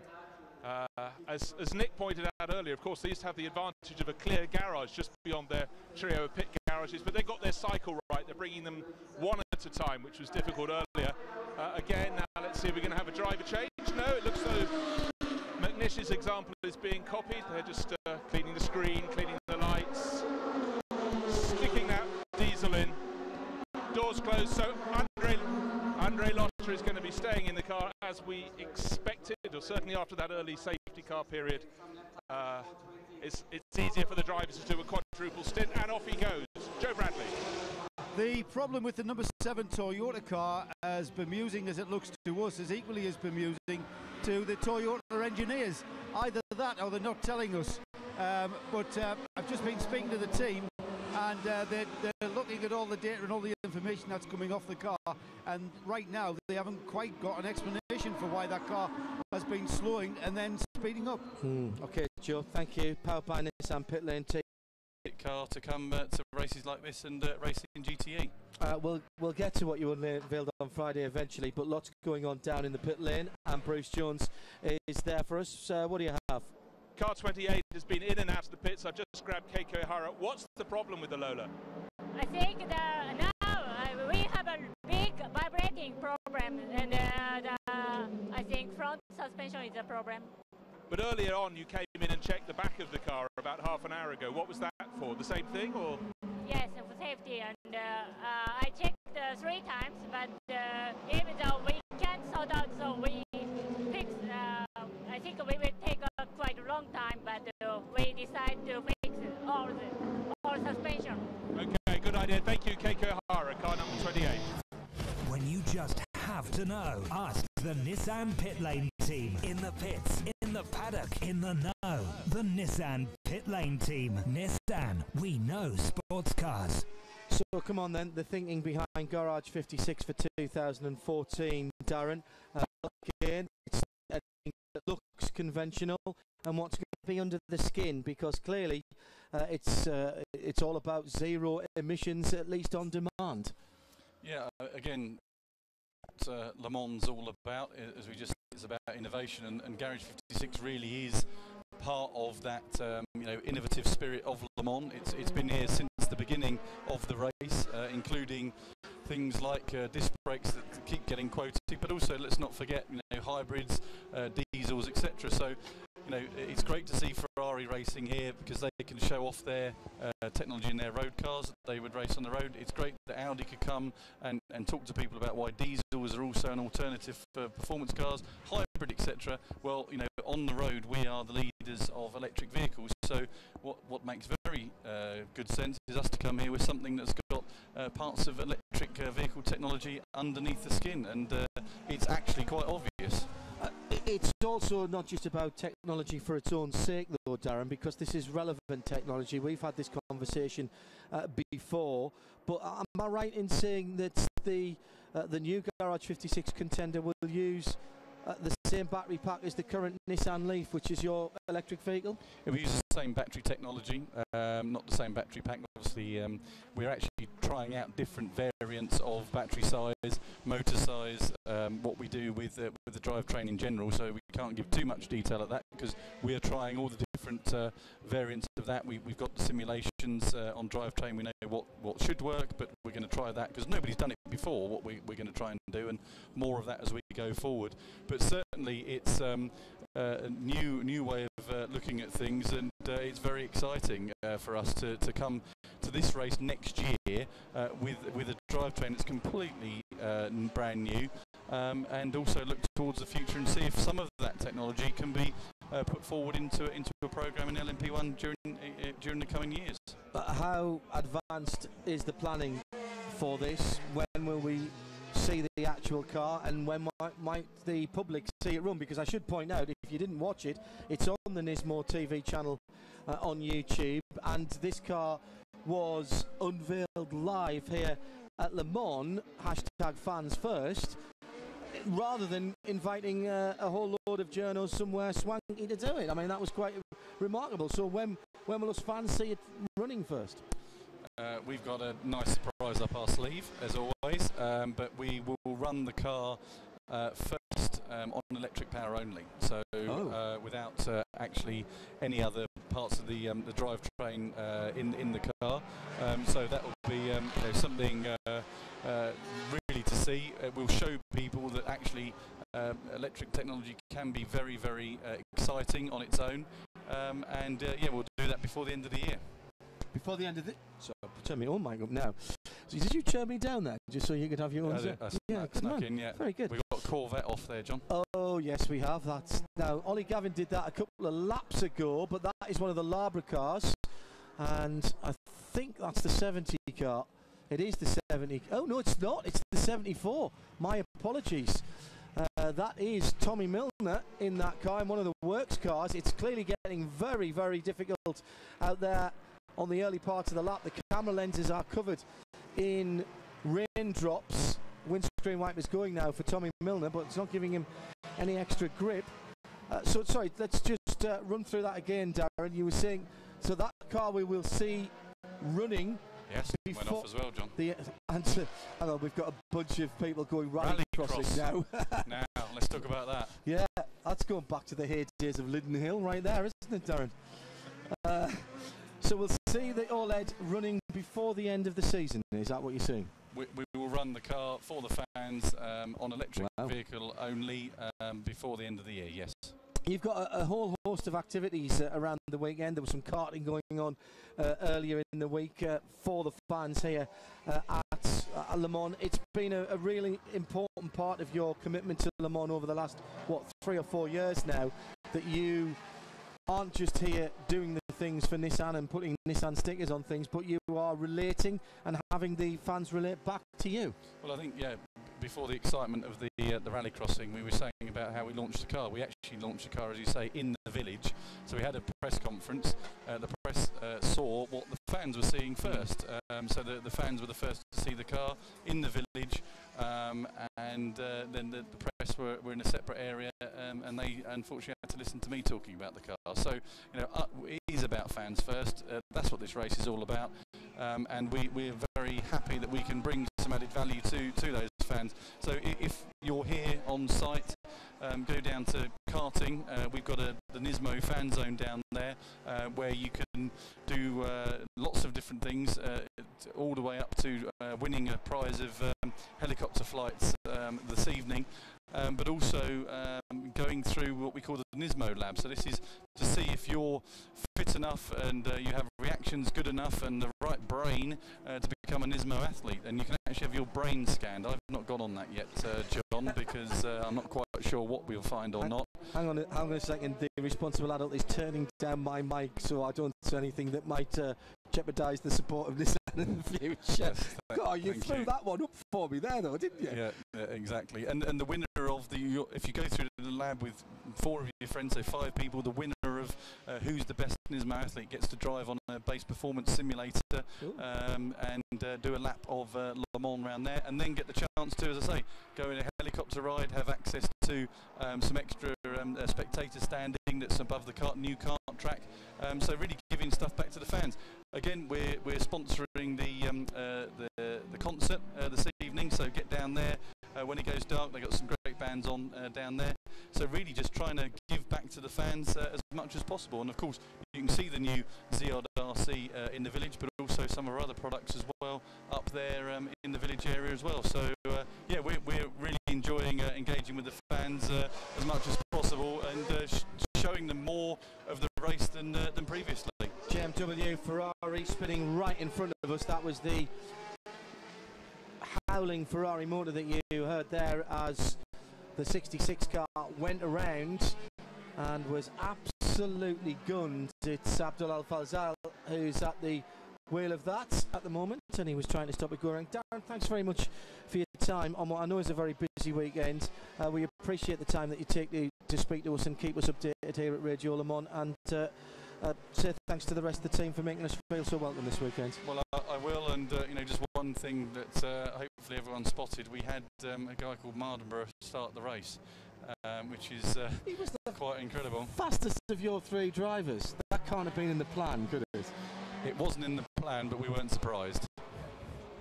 How far can that lad go? Are we going to lose him to single-seater racing? Well, he's already racing in single seaters. What, you know, as you know, John, we're fans at Nissan, and people moan about the fact that people don't do what, you know, I don't know, Jim Clark used to do, you know, jump out of a GT car or you know, into a single seater. Why not? Yeah. You know, this weekend Lucas is an LMP2 car. Next weekend he goes and races a GT3 car. He's off to America to drive a 370Z. Why not? You know, let's get these guys driving different things. And yes, and we had the conversation, John, and I want to come back on at some point when you've got time and it's not as exciting as this, and have the debate that we had before, because we put him in Formula 3 for a very good reason. I think we've proved our point, that he's ready for this race, and the reason being the miles he's done in Formula 3 this year on aero. And speak to Ricardo de Villa if you can. You know, he said that the kid's using less fuel than the other drivers because he's driving the car differently, and he's driving it like people like Turvey, you know, guys that have done Formula 3, has done single seaters. John Martin, all those guys. Exactly, and they're quick, and that's why I decided to do that. Frank Mayer, you know, we worked with him over the last couple of years. Why was he quicker than an LMP2 car? Because he was quicker than an F3 car. So it doesn't take a genius to work that sort of thing out, which is just as well because I have to. Darren Cox, thanks for your time coming back and see us. I'm back on at 1 in the morning, so why don't you come on then, and we'll put some time aside. I'm more than happy to do that. Excellent, sounds good. Darren Cox. You've got a proper star on next. Oh, have we? All right, okay, that sounds good. Standing next to me. Ollie Gavin will be the voice that you hear after Bruce Jones down in the pit lane. The rain is coming down, and then it's not coming down. The situation is changing the whole time. And Ollie was just doing a TV interview, so he didn't see that spot of rallycross with his car. But it's exciting out there. Certainly seems it. You know, it's certainly very difficult conditions for everybody on track at the moment, and one of those sorts of conditions that drivers dread, because you're coming up to a set of corners and you really don't know whether it's wet or dry. You're really relying on the marshals to stick the flags out, and also the team telling you from the monitors they've got where they can see it's raining, where it's not. You know, looking on the radar as well, you're trying to pick that stuff out, but unfortunately, you know, this stuff's just popping up, and it's not very consistent, which is pretty much the weather it's been here the whole week. But you know, I had a small amount of rallycross before I handed over to Tommy, and Tommy's just continued the theme. So we'll hopefully this is the only bit that we're going to be doing, and I think actually in the next hour or so this should all pass, and then it should hopefully be dry for the rest of the race. But how much do they actually listen to your advice from the cockpit? Because they might see it's changing behind you, but they have to really listen to you, don't they? Yeah, well, I think they listen to me. They always say that they do, but they never really. I'm not always sure that they're actually making any changes from what I'm saying. But you know, it is a very difficult situation out there at the moment, and every driver is, I'm sure, gripping that wheel a little bit tighter right now. Well, Corvette Racing, a load of fans from all around the world. Ollie, catch you later, and let's hope the cars can stay on the black bit, even though they are quite exciting through the gravel. Thank you very much. Now, whilst Ollie was talking there, the number 8 car with Anthony Davidson at the wheel came in for a stop. Joe Bradley was watching the Toyota end of things. Just prior to that stop, John, there was definitely deliberation going on as to whether they were going to change tyres. At that time it was raining quite heavily, and literally 30 seconds later it stopped raining and the wind's blowing and the track's drying. So there was definitely deliberation going on between Stefan Sarrazin on the wall and the engineers. As it was, the car just took on fuel. So thus far, Joe, the only car of the leading LMP1 cars, by which I mean the Audis and Toyotas, to have taken on tyres at a pit stop has been Nicolas Lapierre, and we've now had 3 pit stops from each of them, except for Nicolas Lapierre, who's still on his 3rd stint.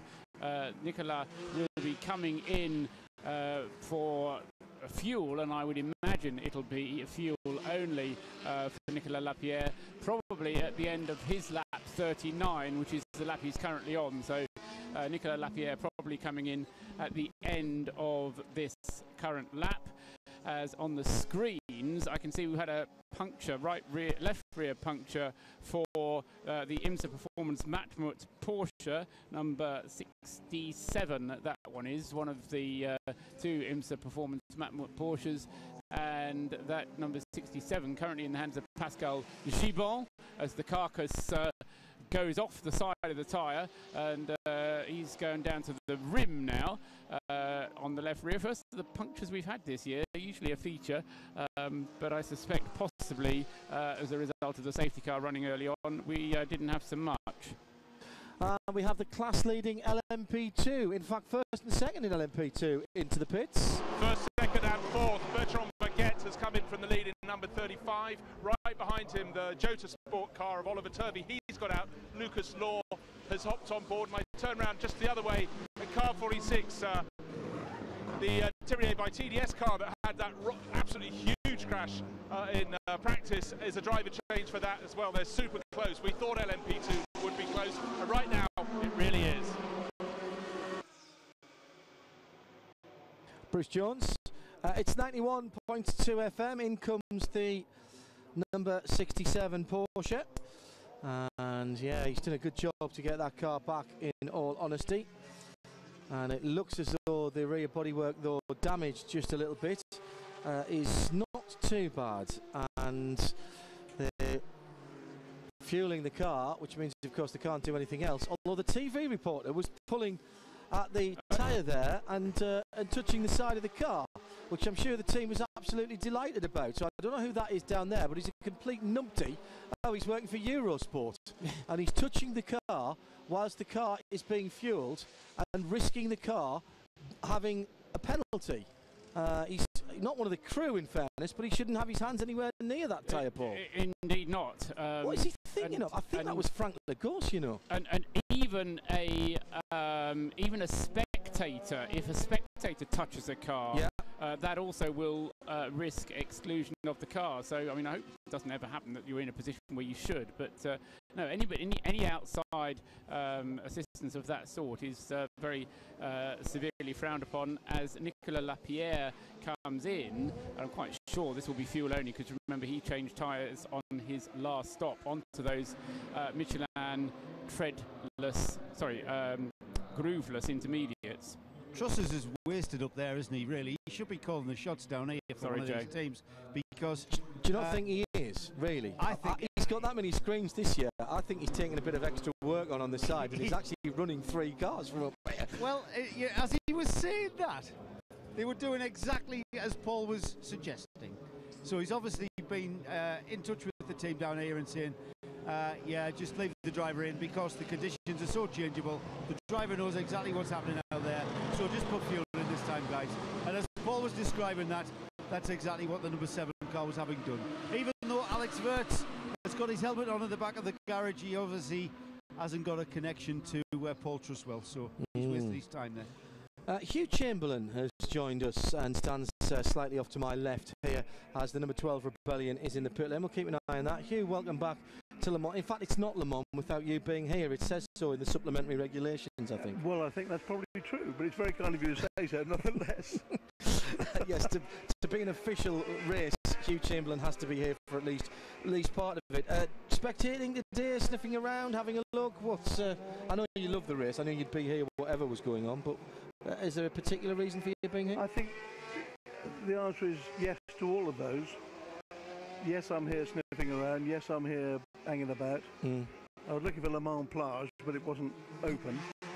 There's plenty of that earlier on with all the sand that was lying about in the back of cars, I think. There are all sorts of things happening, and it's a bit like going to the racing car show or to the practice day of the Grand Prix, because everybody you might want to meet, or half of them you don't want to meet, are all in the one place. So it's a very useful place.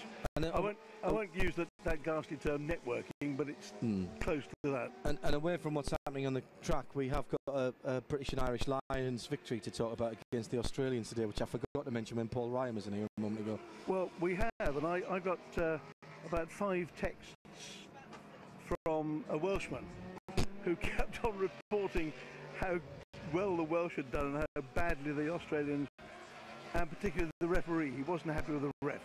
So I'm not quite sure what the ref did to the Welsh, but they obviously did something upsetting. I mean, early days in this, and quite a lot of safety cars early on, but this battle at the front of the field, seemingly the advantage to Audi at the moment. You've been here enough times with GT cars and with prototype cars. How difficult is it for a privateer now to get any kind of visibility, and so how important is it for the WEC in particular to have a privateers cup? I think it's absolutely vital. I don't see how any series of this magnitude can really survive without privateers. It's just a nonsense.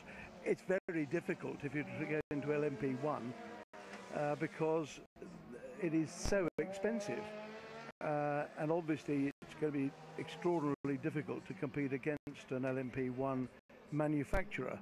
However, never say never, and I wouldn't mind it. If I had a go, I could, watch the space. You never know. It could happen. You've been keeping your hand in doing a bit of GT racing as well, with a couple of GT3s and some GT4 cars. And I mean, those cars are proper racing cars nowadays. I know they're based on road cars. We see the ultimate iterations of them in the GT form here. But GT3 and GT4 is completely revitalised national GT racing. It has, yes. I mean, you can now. It's always been the case that if you have a car that looks like or pretty similar to the car that you can buy to use on the road, it's always been successful. It goes way, way back to the first times of racing sports cars. So it's good to have those, and certainly the GT3s now are quite something. I mean, they're very good spectacle. They're great cars and they sound nice. How it is that Aston Martin managed to shoehorn a 12-cylinder engine into that Vantage, I have no idea. They must have dropped the body from a heck of a height, mustn't they? And let momentum do the rest. Hugh, it's always a pleasure to see you here. Feel free to come back and see us throughout the race. Is Small with you this weekend? No, she's back at home looking after the new dogs. Ah, okay. Always a pleasure. Wilbury and whatnot. Which is replaced? Replaced Gubbins and Gladys. Yes, yes. Long-time friends. Yep.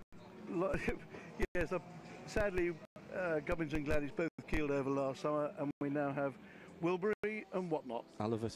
Hugh Chamberlain, thanks very much. Always a pleasure to have you Great. in the studio. 91.2 FM. It's Radio Le Mans for the 2013 Le Mans 24 Hours. RadioLeMans.com. More than a radio station. More than 1 week a year. RadioLeMans.com. News, images, video, and of course, our world-famous radio station. Now available 24/7 and 365 days a year. RadioLeMans.com. Info, competition, offers, and of course, our interactive sports car calendar. All at RadioLeMans.com. RadioLeMans.com for when your year runs from June to June. RadioLeMans.com. The all live, all free, all over the world, all for you. Home of endurance racing. RadioLeMans.com. Just after the hour, 1800, just after 6 o'clock Central European time. Hello there, John Hindhaugh, Paul Trustwell and Johnny Palmer in the booth. Our Nissan, powered by Nissan pit lane team is Joe Bradley and Bruce Jones for the moment. We've got another guest coming in a moment, but let's bring you up to date on the weather on Radio Le Mans with Triumph Motorcycles, Britain's #1 bike mark. Wind coming out of the south and west. We weren't supposed to have very many more showers in the overnight period, but it's still slightly drizzling here.